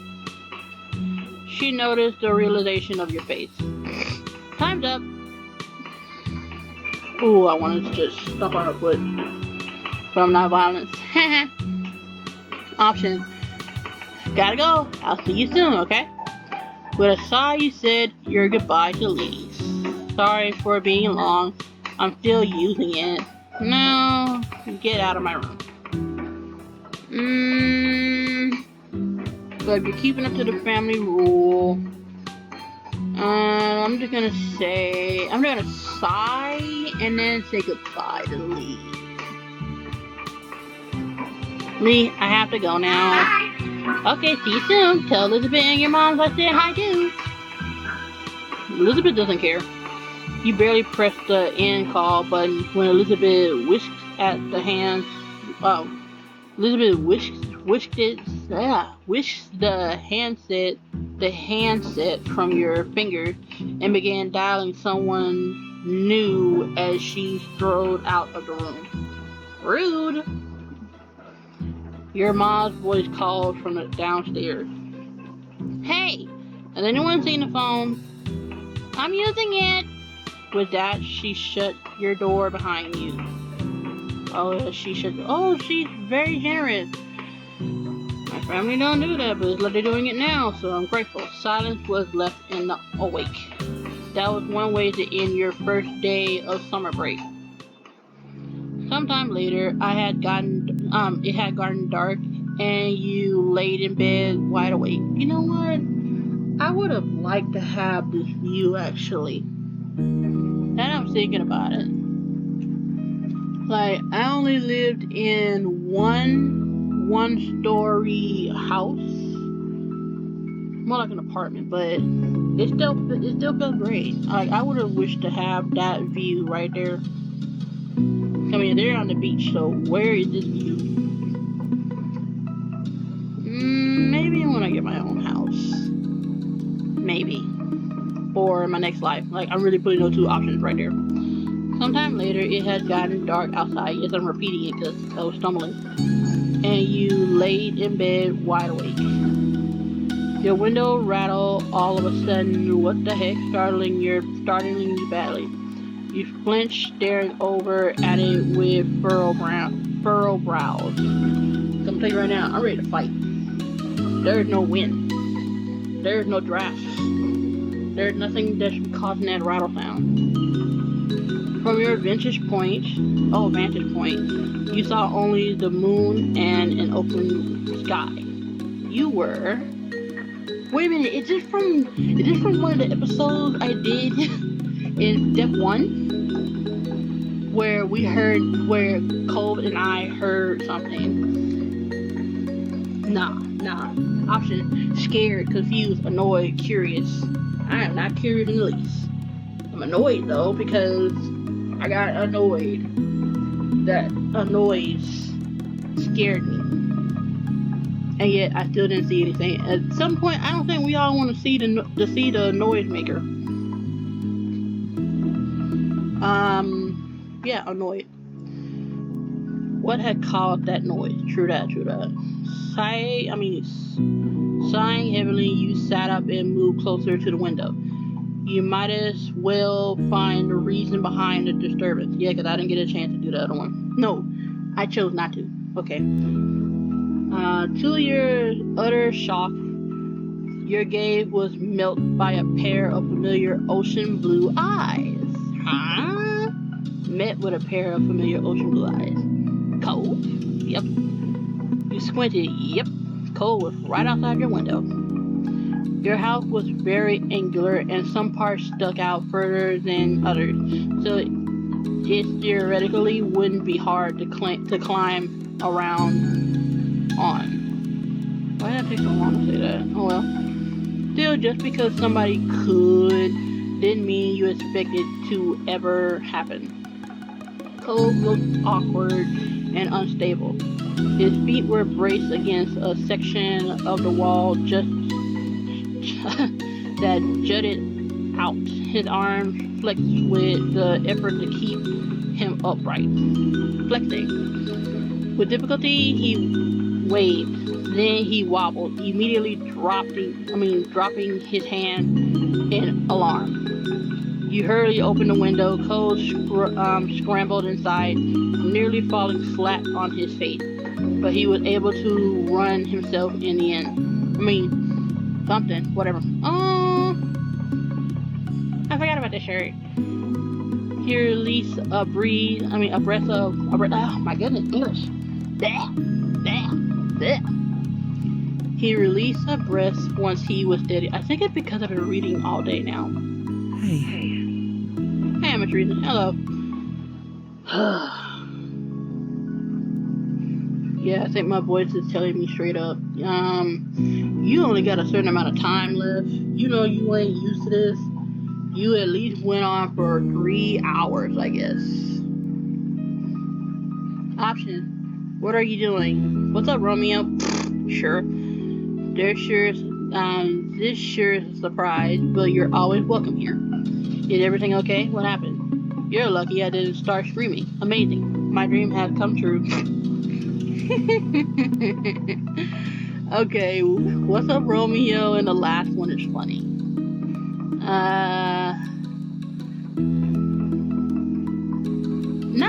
No, 3 of these are cool. 3 of these are cool. But, which one I'm feeling right now? Ugh. Well, he's better than the annoying kid we had one time at the neighbors. Oh, no, wait a minute. The last one sounds like she's annoyed. Never mind. We're gonna stay up here. So, I'm gonna say... You're always welcome. Thanks. I wanted to see you. I figured this was the only way. Yeah. Yeah. If I rang the doorbell, I know your mom would have answered and they just make me go home. I didn't really want to explain why I was coming over anyway. I don't want to talk about it. Oh no, what happened? This is so much different. Well, besides with you, but that's why I did that. As unexpected as this was, you were touched. Cole felt like he could tell you what was wrong. I might have tried calling or something, except my dad was on the phone. Cole suddenly looked very... What? I need my mouth for that. What was that C word? I need to see what that C word was, because, that was confusing. Cross. Cole suddenly looked at very cross. Like a crossroad? A fork in the wall? Not fork in the wall, but fork in the road. That he was talking to my mom. Still is probably... Oh. The whole parent talking to the ex thing. Not very common, to be very clear. If y'all still left on a good foot, or it was on something stupid, but y'all got over it, but in the end, it still wasn't the same. Probably something different. I don't know. You raised your eyebrows. Cole had eavesdropped on his parents' phone conversation. Option. You shouldn't have done that. Eavesdropping is bad. I would have done that too. You didn't comment on him eavesdropping.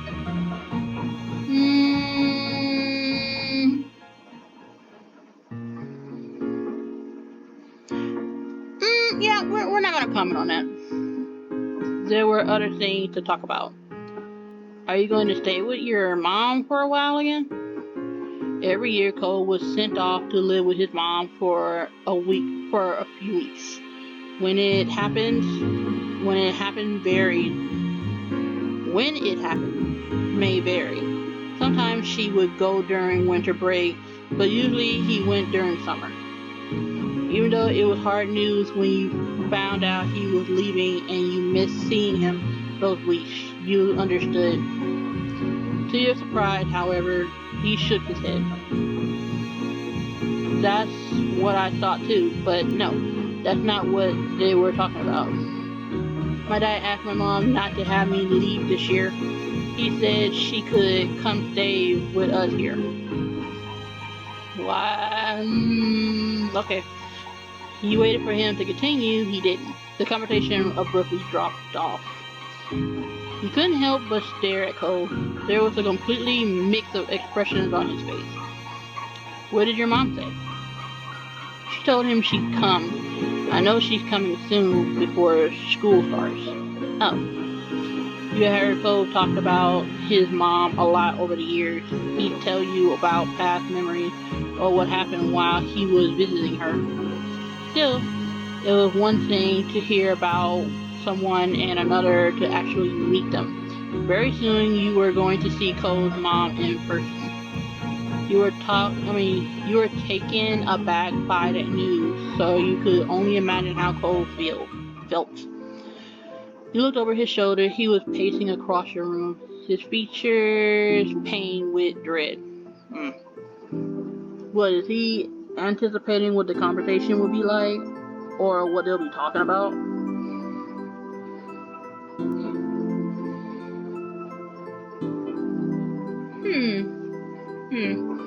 Before they barely stay in the same room long enough to have lunch, now we're gonna be all together again. The three of us, after all this time. Just for a few weeks. Some things happen. I know I should probably be happy they can't talk to each other now. I'm still not. I'm just confused and freaked out, and now I feel really bad for feeling this way. Emma Teresa, it's so... His fist tightened and his eyes became misty. I shouldn't keep getting like this. It's been a long time already, and I'm not a little kid. So he wouldn't meet your eyes. You knew he was waiting for you to say something. Options. There's nothing wrong with feeling bad. That is hard to deal with. We can deal with this. I'm sure, Cole. I'm sorry, Cole. You know I'm here for you. Yeah, that's it. No. Yeah, that's a lot. You didn't know what to say. No, we're gonna say... There's nothing wrong with feeling bad. That is hard to deal with. Cole looked uncomfortable with the whole situation. He didn't want to have to open up like this. Thanks. And sorry for dumping this on you. I didn't know what to do. You were the only thing I could come up with. Not you. You were the only person I could come up with. A momentary silence fell over the two of you. You marveled at how the day started. You had woken up eager for summer vacation, but now things seemed so crazy. The mini debacle with Mr. Holden's gift, the newest addition to the neighborhood being so rude, and if all that wasn't enough, now Cole's mom would be living with Cole and his dad again. Your whole life was kind of like that. It seemed complicated and hard and different. Why wouldn't things just get better with time? Teresa? The sound of your name was said quietly. Pulled you from your thought. Cole gazed at you concerned. Aww. Option. Yeah, I'm okay. You mean it. You meant it. Yeah, I'm okay. You didn't mean it. No, I'm not. Well, finished option. I don't know. Who, me? I'm more worried about you. Wow. Things are kind of bad for everyone, huh? The way things started, I wouldn't say that we had a stressful day. We had an adventurous day, and it was very, very different.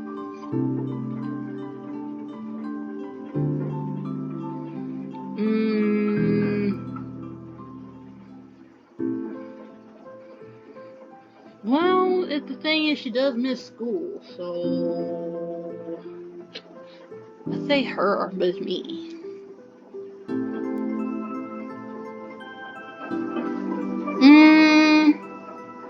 I'm gonna say I don't know. Yeah, I don't know. I get it, at least I think I do. Cole grinned reassuringly. It was small and delicate, but you knew it was genuine. He had come here, conflicted and upset, only to end up worrying about you. He really was a great friend. You know, I think I don't want to talk anymore about this.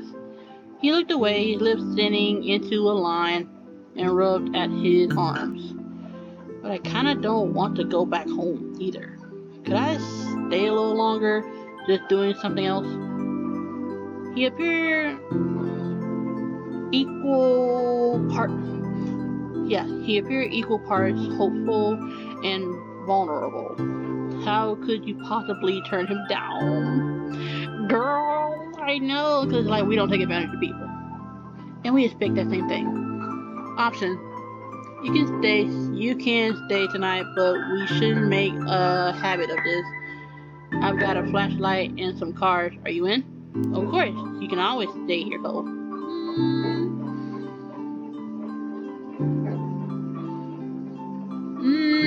Hopefully nobody comes to the room. No, it's nighttime, so I think dinner's over and everybody went to bed, hopefully. So yeah, are you in? You tilted your head, waiting patiently for his answer. Cole perked up at your response, a smile appearing on his face. He immediately took a seat on your bed, not afraid to get comfortable in your room.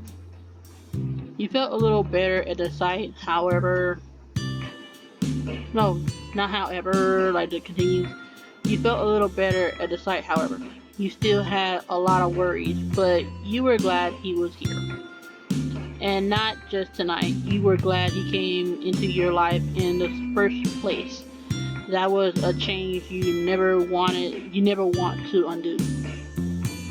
It felt totally natural to let him into your little world. That initial friendship had deepened so much over these past years, and you were certain there was room to get even closer. True. You joined Cole on your bed, taking a seat across from him. He smiled at you again, but you could tell this time it was half-hearted. He was still easy to read. True. Though he didn't want to talk about his mom and dad, he must be thinking about what happened and what's about to happen. Option. You smiled gently at him. You put a hand on his shoulder. You pat his back. You hugged him. You took his hand in yours. You nudged him with your foot.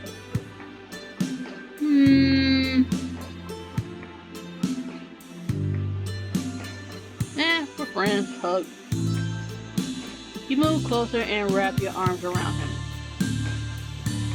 It wasn't much, but you hoped the contact helped even a little. Cole froze up, startled. After a moment, his arm came up and he returned your hug. The two of you remained like that for some time. He might have mumbled something to you, but it was too quiet to tell what it was. Then you pulled back. His expression had softened into something more natural. Conversation was stilt and broken, often by silence at first.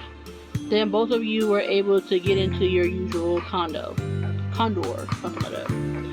As your secret hangout session stretched on, you thought that you truly wanted to keep having moments like this with him. You hoped a day would never come when life decided that the two of you would have to part ways, and you knew Cole felt the same. Oh, must be nice. You open your tired eyes, groaning as they adjust to the bright light that was streaming through your window and warming your brown skin. Oh, we brown, girl, we brown.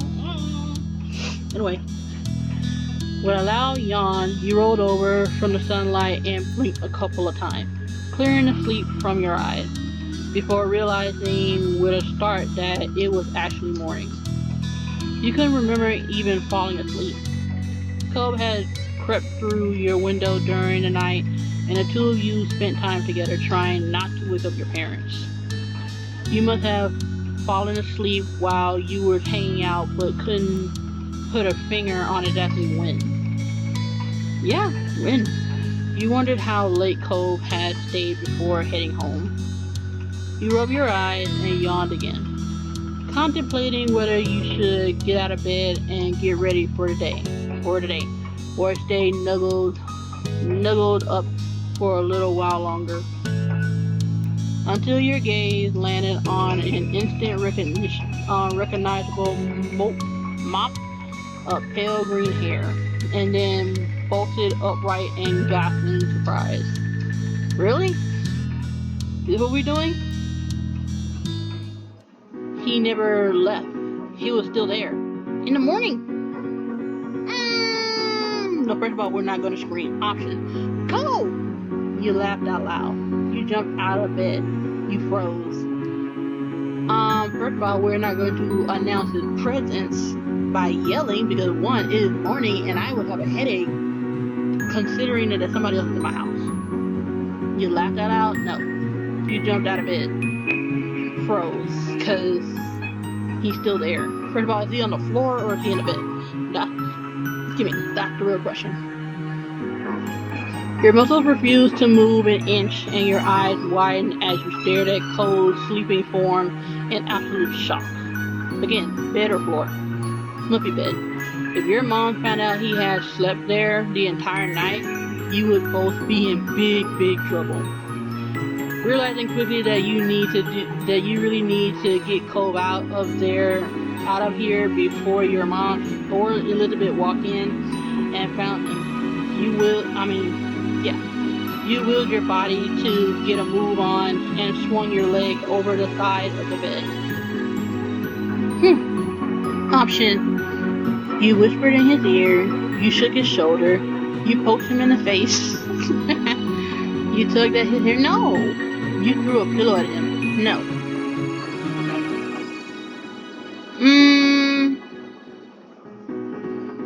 I think it's better to just shake him. Yeah, just shake him. After giving him a firm shake on the shoulder, Cole's eyes flew open and he woke with a start. You scrambled out of the way as he abruptly jumped to his feet before almost losing his balance and falling back down. He recovered just as quickly and faced you indignantly. What was that for? Shh. What? The situation dawned on him too before he even finished the word. Cole blinked at you a couple of times, his eyes growing in panic as some thoughts that only he could hear settled in his mind.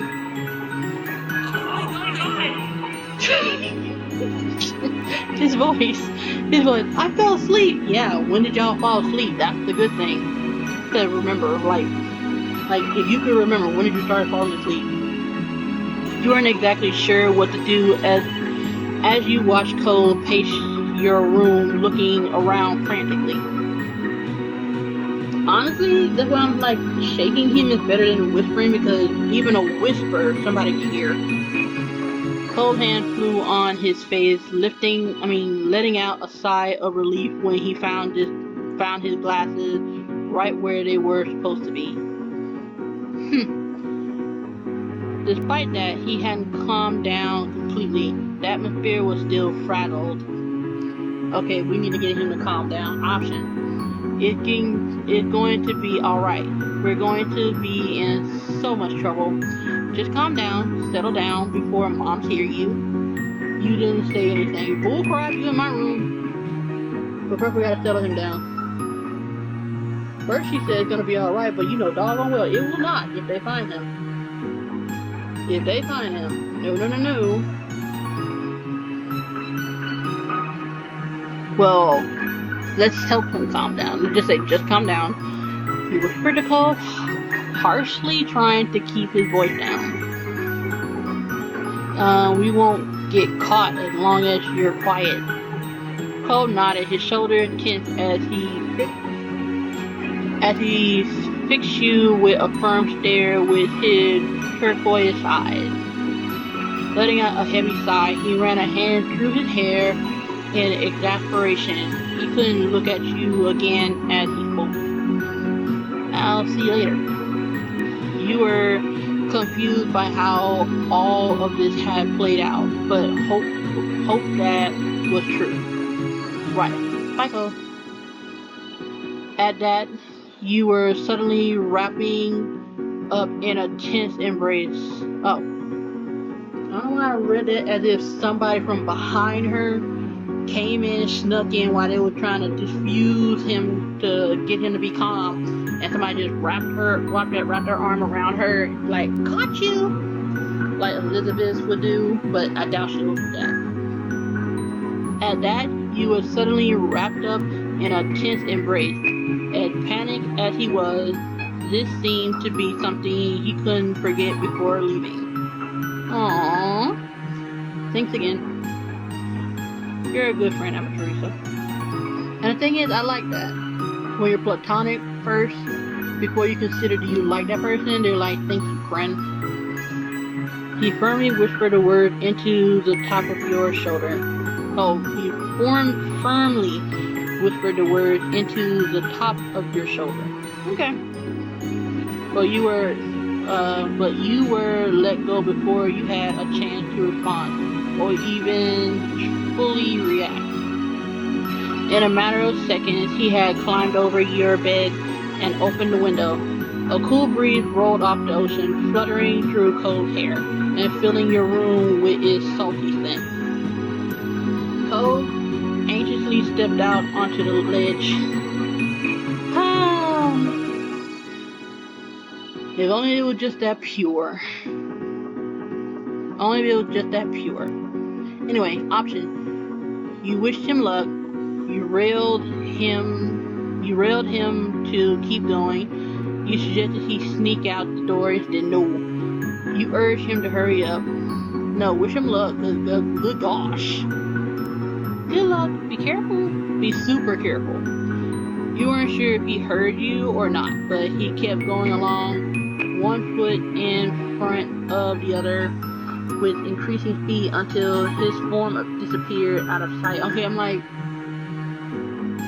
okay, so their rooms are upstairs, so nobody's gonna see him downstairs as long as nobody is downstairs, right? Right? Like, I'm really genuinely curious, like, right? You stuck your head out of the window as far as it could go to try to keep watching. He walked the full length of the ledge before jumping down to the top of the garage, then lowering himself onto the fence. From there, he finally dropped down to the ground. You threw out a thumbs up at his successful climb. He ran off towards his house without stopping, disappearing behind the side of another building. You had to admit that you were pretty impressed at how double he made that look. Where's my phone? I need my phone because I don't know what that means. Oh, it's on charge. One moment, I want to know what that word means. Please tell me it's charge. Okay, it's charge. That word is what again? Double. On phone. I'm on a timer right now. I mean, not really, but I would like my phone to hurry it up. But I know the only reason why it's acting like this is because of Wi-Fi and other interference. So, okay. Come on. And I'm leaving this in because it's really taking my phone for a while to just do what it needs to do. Double.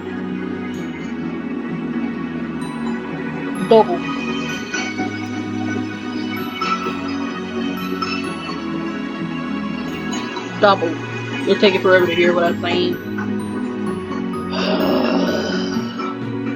Come on.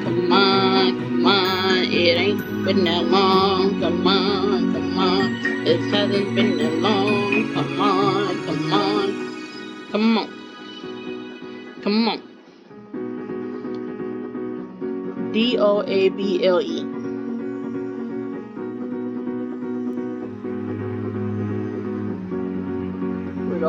results come in with results. Does that mean easy? When one power visible, feasible. Can I get a synonym, something like that? None of the jobs were fun, but they were double. I need more.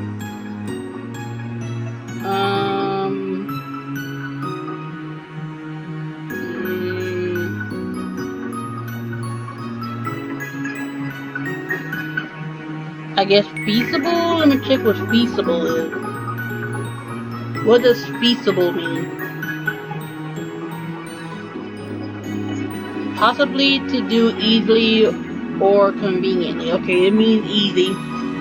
I'm learning new words because I wanted to know what that word meant. So nowadays, I used to remember saying words I didn't even know I was putting in a correct sentence until I had to look it up, and now I got it wrong after I looked it up. So now I know what that means, but I'm not going to remember because it's not in my vocabulary. That look. With a little sigh, your clothes, you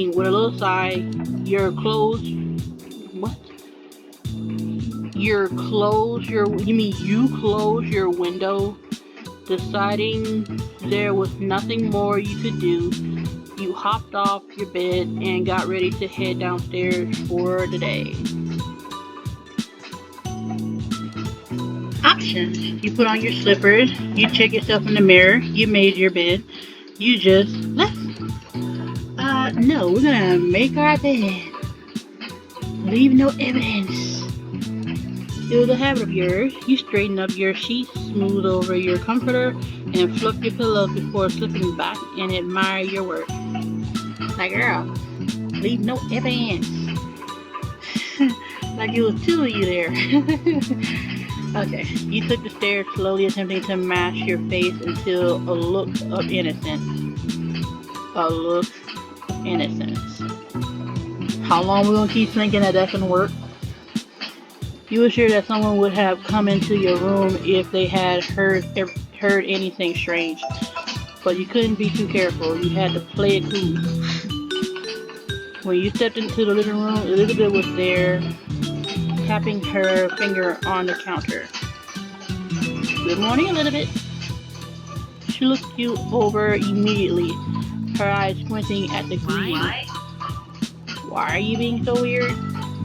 You hadn't even done anything. Your big sister never missed a beat, unfortunately. You turned and offered a tight smile, and her lips pursed together even tighter. I'm a Teresa.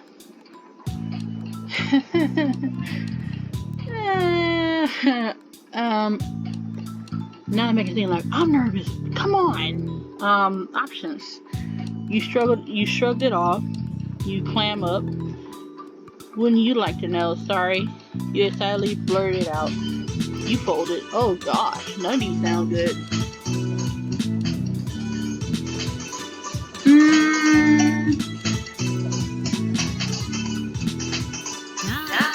I would. That's actually why I asked.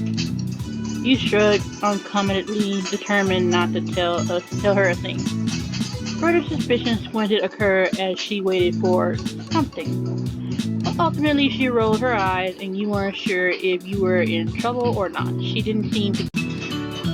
But ultimately, she rolled her eyes, and you weren't sure if you were in trouble or not. She didn't seem to care enough to dig any further.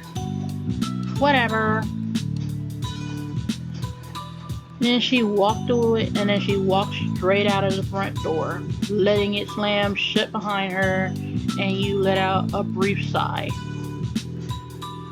Elizabeth went out most of the day to hang out with her friends from school around town. Today you were extra glad for it, though you were also grateful she hadn't left the house any sooner and risked running into cold. Oof, for real. It looked like you were getting away with that. Breakfast was eaten in peace and alone. Your mothers were both out by the time you had gotten up.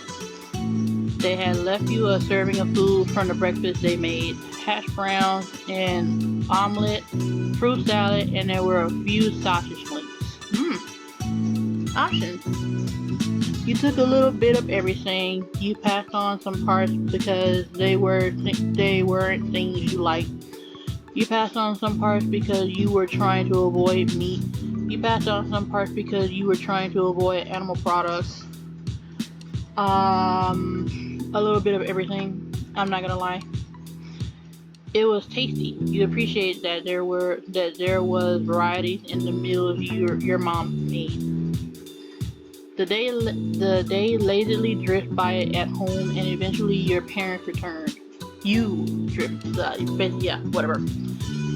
You pulled open the fridge. You pulled open the fridge again, lingering in the frosty air for a moment or two before grabbing a bottle of ice cold water and taking a long drink.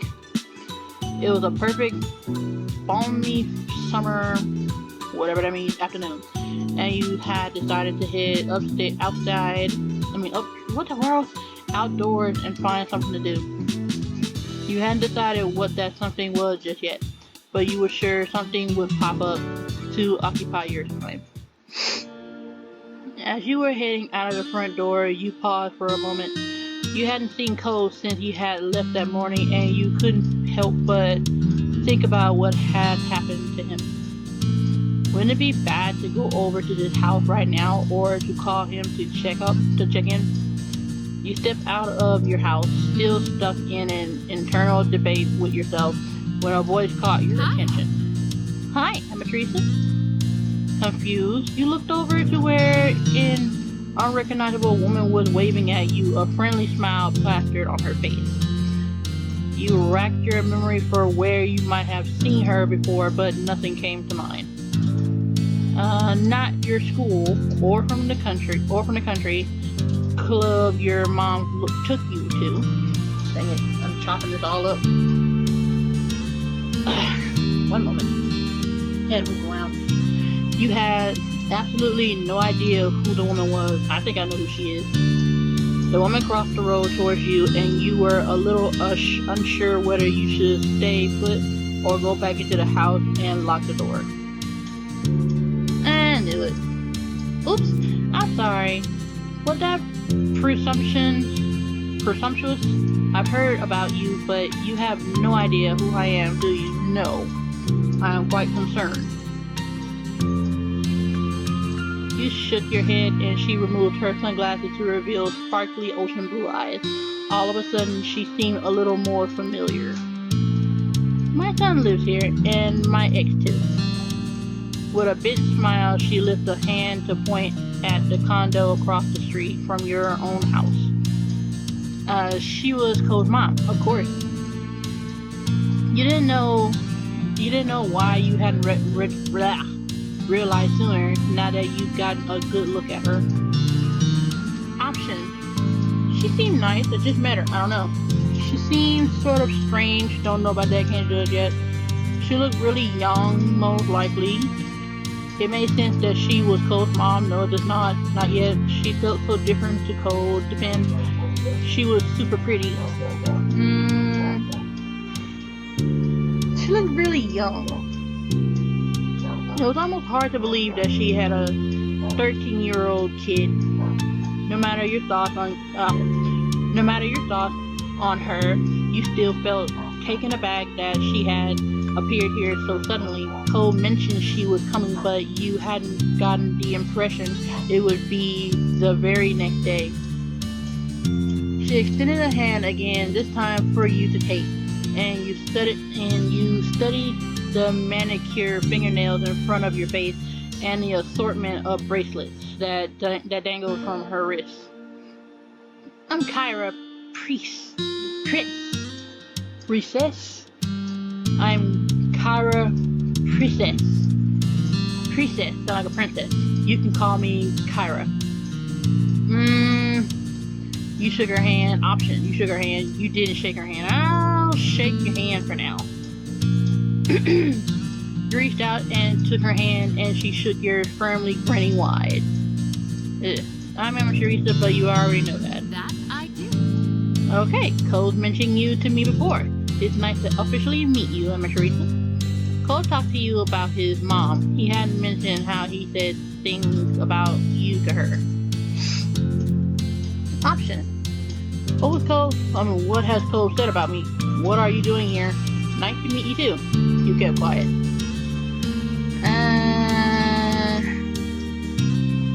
Between the first one and the third one, I'm just gonna say nice to meet you too. She smiled at you fondly, her eyes prickling at the corners. Oh, wrinkles. Wouldn't even guess that was his mom. You sounded, the sound of a door opening and closing caught both your attention, and when you turned towards the sound, it was to find Cole exiting his house, his eyes skimming the ground.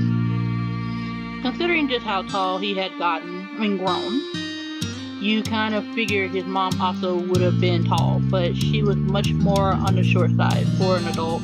Anyway, Cole's height must have come from his dad. My baby. There you are. I thought you were gonna keep me standing out here all day. I'm glad I read that fast or smoothly because I would never say that.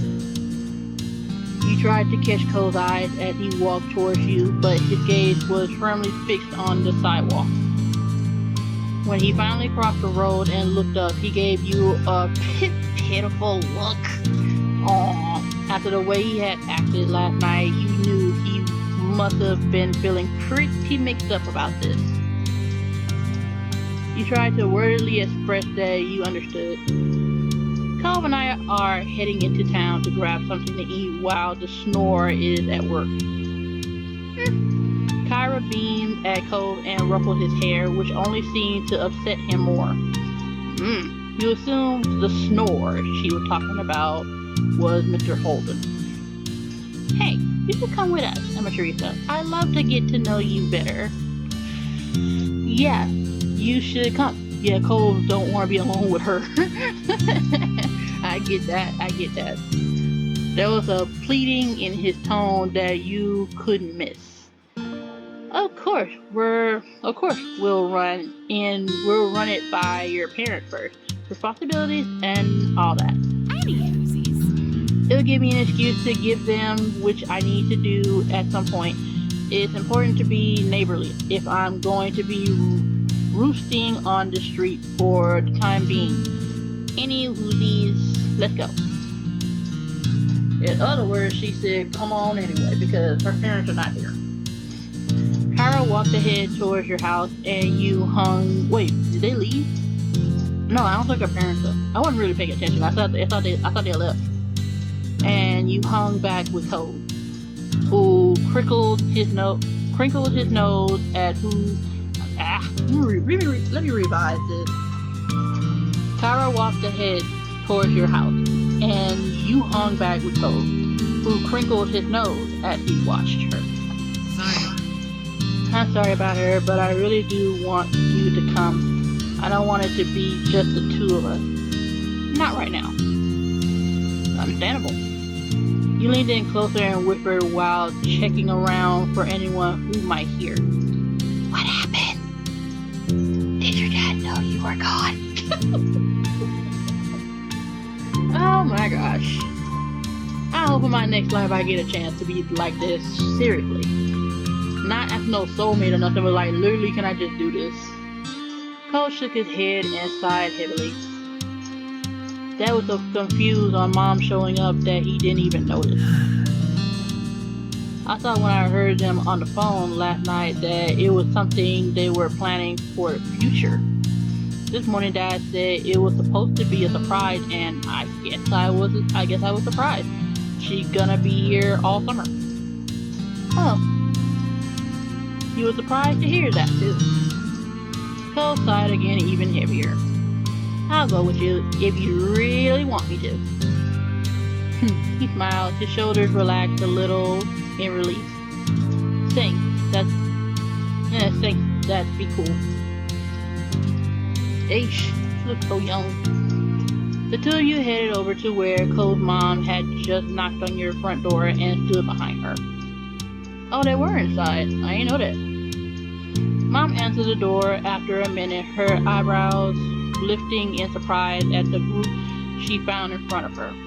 She realized that, like you, she would have no idea that it was Cole's mom who was hanging with you. However, after blinking at the woman a couple of times and looking between her and Cole, the realization seemed to strike on her. Hello there, I'm Pamela. I see you met my kid, Emma Teresa, and I'm guessing you've already known Cole for a while. Kara laughed and you and Cole exchanged looks at your parents' weird sense of humor. I'm Kara Priest, Cole's mom. It's so nice to meet you. This is not looking nice in my eye. This really is awkward. She's looking young and they're young, but I'm like, ugh, this doesn't feel right. A head of purple brown hair caught... Can't believe I said it so quickly. Not quickly, but like it's the way I said it. A head of purple brown hair caught your eyes as Ma popped up behind Mom, squeezing herself in between her. Beside her, not between her, beside her. We have company. I was wondering what all the commotion was. She grinned excitedly at Kyra. The two of them introduced themselves and shook hands. Hi, I'm Teresa Cole. She said hi to them behind her. Cole smiled at Ma shyly and she gestured a hand towards the living room. There's no use hanging around in the doorway. Why don't you come in? She's nervous already. I'd love to, but I promised to take my son out to eat, and I wouldn't want to hold you up with a surprise visit. Cole grimaced and held back a groan. He likely took offense at how she didn't want to put them out with a surprise visit, but not him apparently. Aw, I understand. You're welcome to stop by anytime. I'll take you up on the offer when I can. Count on it. Oh gosh. Would you mind too much if Emma Teresa went with Cole and I? My treat. We won't be driving, just a quick walk down the road. Sure, that sounds nice. Have fun. I hope you all have fun. You gave your mom the look and they smiled at you fondly. Options, you were happy they were letting you go. You were annoyed they agreed just like that. Yeah. Annoyed because it's just that quick as another woman. Okay. You had already assured Cole you would go along, but it would have been nicer for your mom to ask you too, seriously. Even if you had shown up with them, you might not have wanted to go. Marvelous. Expect us back in an hour or two. We look forward to seeing you again. Take care. Your parents waved goodbye to the three of you as you backed up onto the street. There was the sound of the front door closing behind you. I'm pretty positive I saw some restaurants when I was in a taxi not too far from here. Yeah. It's a tourist town, isn't it? There's a lot of them around. Kyra put her hand on her lips and smiled at her son. Wow.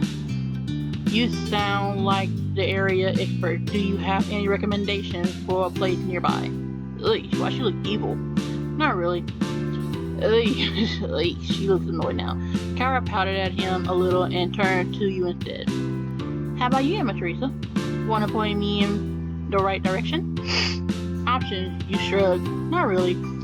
Sure, I have a couple of favorites. You nodded. I got a couple of favorites. You've been to a lot of places in town, and there were a couple that stood out from all the rest.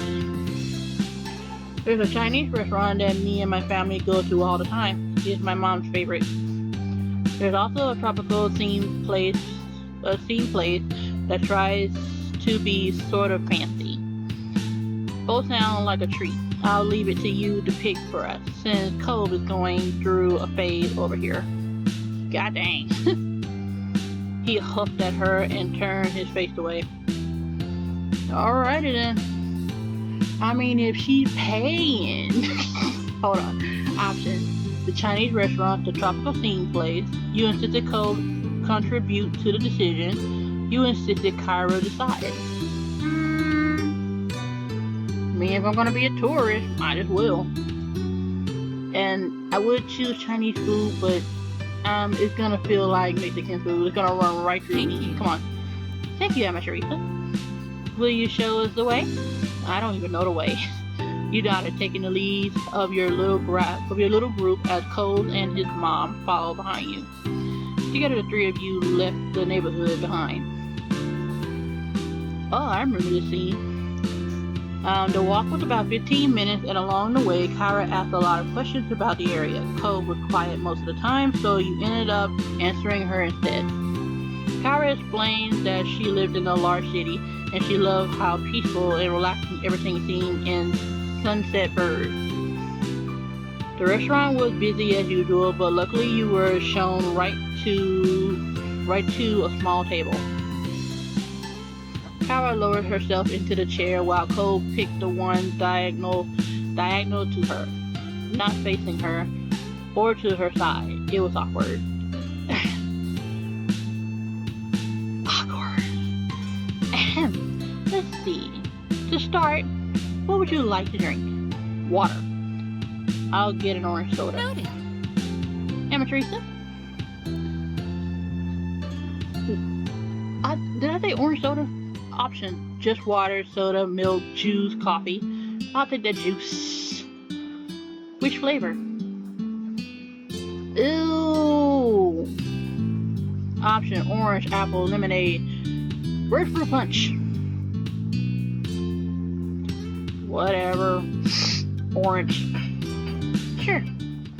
Kyra placed the order for your drink, getting a black hot coffee for herself, and it didn't take long before they were brought to the table and set in front of you. You took a long sip of your drink as you look around the restaurant. So we all nervous right now. I don't even know what to do. I don't even know how to create a conversation. Your small group checked over the menu, deciding what to order. The last time you came here, the dish you ordered was amazing. You wanted to order something different this time. Kyra and Cole didn't need any encouragement for this. They were totally focused on the information in front of them. Soon the meals too were ordered and the menus taken away. You glanced at the table surface, waiting to figure out what to say. Cole looked like this was the very moment he had been dreading, sinking back further into his seat and crossing his arms. His sour feelings today were unignorable. Instead of asking more open questions,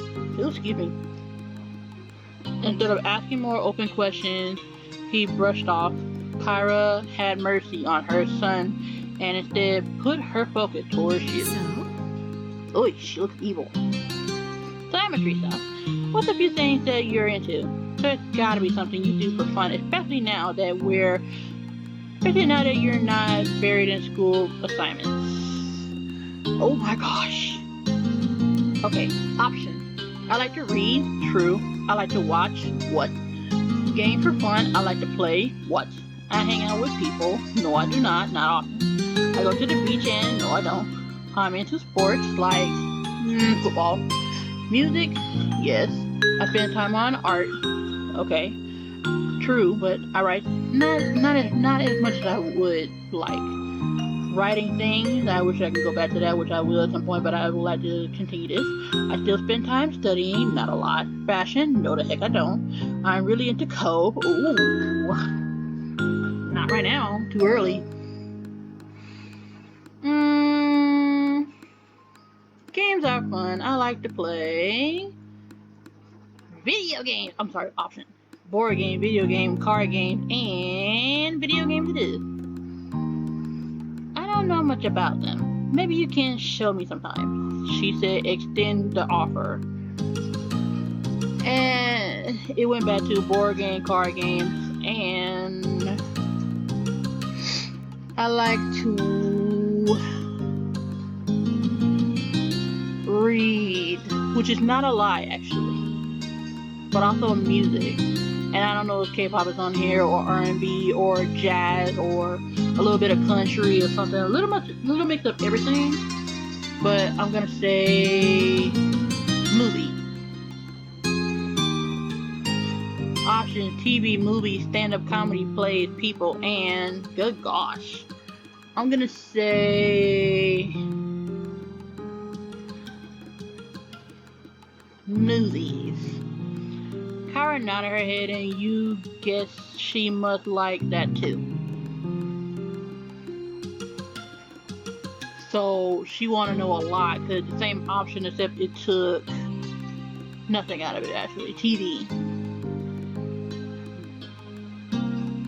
I guess she's asking all my hobbies. Okay, and I like to read. Fictional options. Fictional novels, comic books, manga, magazine, non-fictional book, poetry.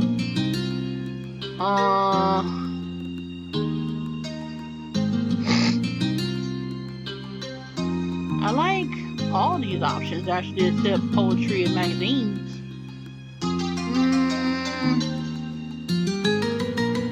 I don't get down with comic books as much because there's not that many I would read, but manga is one. I haven't heard of that style, but I'm sure it's very good.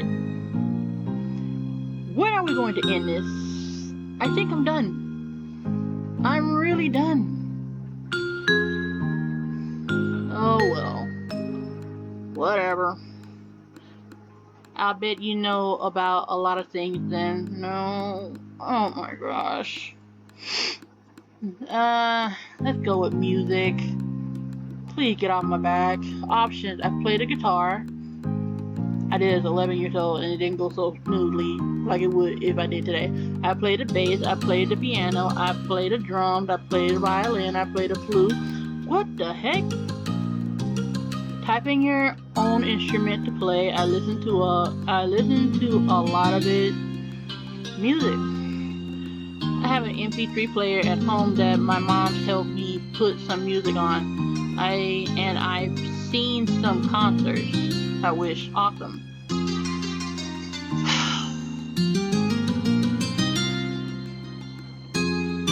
Can we end this, please? Please. Please don't tell me I'm about to go through all of these. This is why I don't talk a lot. It's a good thing I don't have that many things that I was doing as a kid, because talking was not one of them. At least I don't talk a lot. It's like, oh gosh. I'm complaining too much. Let me try something else. Yeah, and I didn't say anything else. Thank goodness. Thank goodness.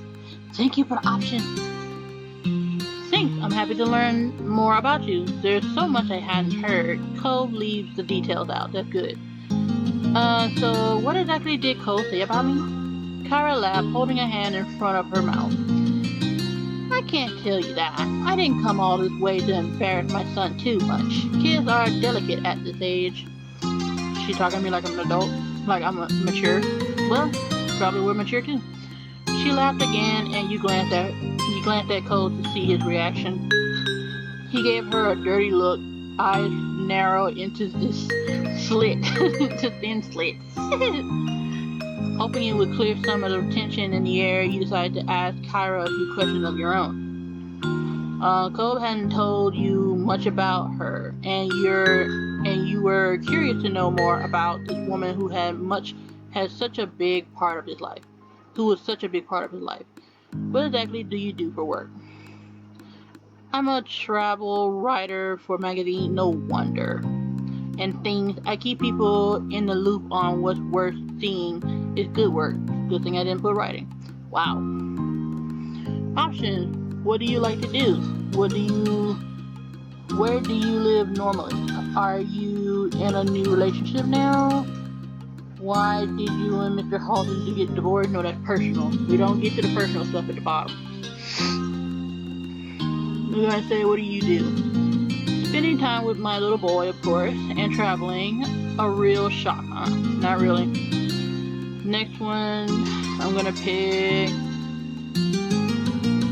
Where do you live normally? That's going into the deeper. Oh, it's normal, I guess. Nevada. Have you heard of there? Have you been there before? No. You shook your head. It's a beautiful place. Check it out if you can.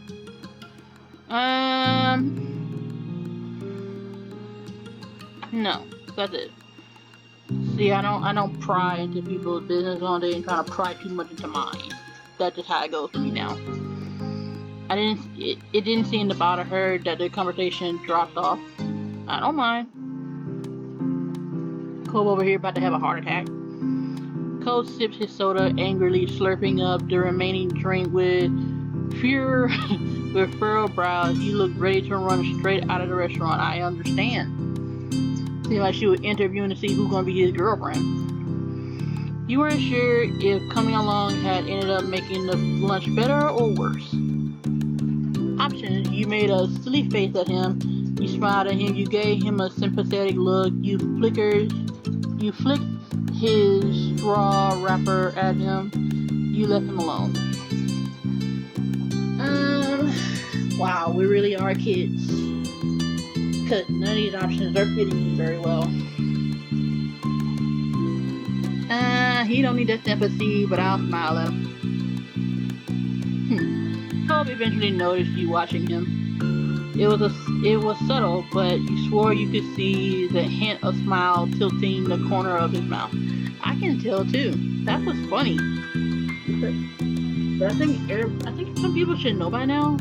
It's like you live like it's in a line, but you can tell they're low-key smiling. Very cute. You two seem really cute together. And he's back to frowning. Cole covered his face with his hands and leaned back into his seat. Seriously? In his seat. Mom, why would you say that? Option. You felt bothered too. You blushed. Thanks, we are cute. You just laughed.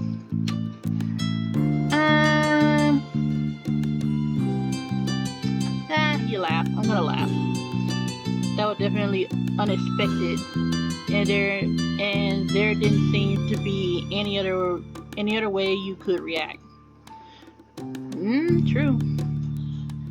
Your meals were delivered shortly after that, and everything was so delicious. Even Cole enjoyed his food. All right, now that we're all full and content, can you explain, please, why you had a bug on your butt all day? Who? Cole's face instantly returned to its scrunch form. Seriously, baby, what did Mom do to make you this mad? I haven't even been around a full day yet. He gripped the edge of the table, refusing to make eye contact. The words he spoke were barely audible over the din of the restaurant. You could have told me. She leaned forward to not miss anything else, eyebrows raised. Told you what? He definitely seemed to find his voice and spoke the thoughts that had been on his mind. That I wasn't gonna visit you this year. Oh, that you were gonna be coming instead. Didn't you invite me? You wanted me here, would you? Cole's eyes began to shake and his frustration ebbed. I do want you to be around, but I don't know. No, but I didn't know it'd be like this. It's not the same, and nobody said anything. Yep. Her expression grew tense. She threaded her fingers together and placed her hands in front of her on the table. We've both been gifted another Clifford surprise. Okay, Clifford. Referring to that as a Clifford surprise almost caused both you and Cole to crack a smile. You also had no idea his name wasn't just Cliff. Over 5 years, nobody had even called him Clifford until now. She smoothed her hair out, not letting go of her stern look. The more things change, the more they stay the same. Wow. Hopefully y'all can work something out, because this is the reason why y'all could have like went somewhere else, but he didn't want to be alone with her, which I'm okay with to oblige. But now that I'm here playing the third wheel, despite she's not trying to make me the third wheel, just gonna try and keep it mellow, because I wasn't supposed to be here. If we're really looking at a situation where most parents, they want to talk to their child or whoever they want to about a third person being there, unless there's a reason to have a third person there for a reason. Seen a few, but none that I can remember very well. They let out identical sighs, but smile weakly at one another afterwards.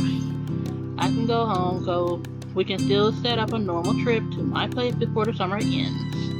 Cole's lips tightly closed together. He seriously pondered the option.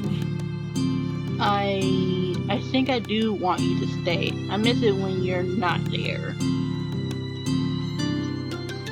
I think he said, I miss you when you're not there. My heart.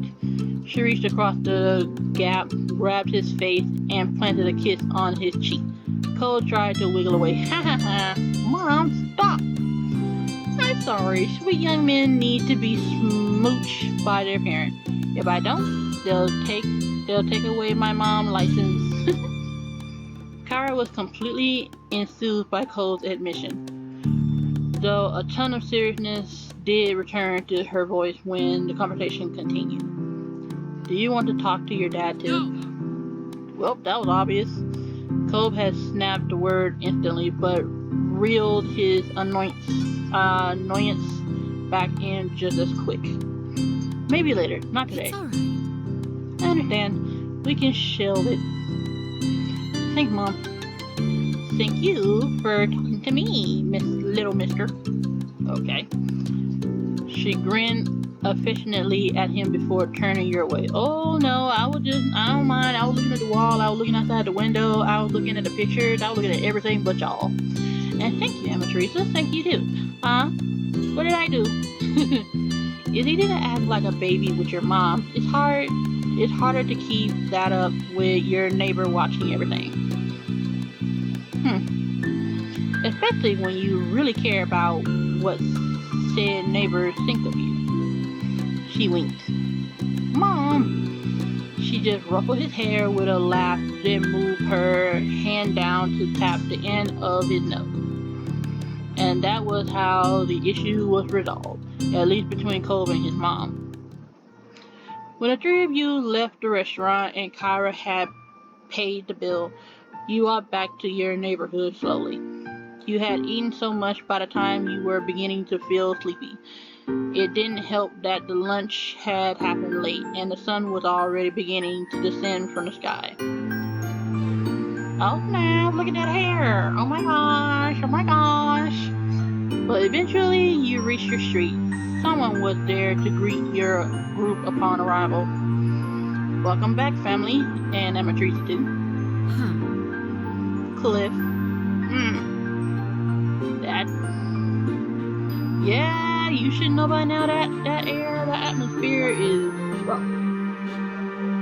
The atmosphere is rough. The two walked past him into the condo without sparing another word. Despite the summer heat, their shoulders were cold. I'm in trouble. You got that right. He rubbed the back of his neck with a crooked smile, but his eyes were soft as he looked on after them. He's so much like his mom, don't you think? Yep. You gave a vague nod, not sure what he was expecting you to do. He nodded back, far more energetically. Okay, have a nice night, Emma Teresa. You too, Mr. Holden. With that, Cole's dad disappeared to join the others inside. It was your turn to go home now. Summer hadn't started off at all how you imagined it would have, though it turned out to set the tone well. Having Kyra in the neighborhood was a new experience for not only you and Cole, but also both your families, and a dull moment was rarely had. Yay! Now we are. Wait a minute. Why is there an arrow right here? Ooh.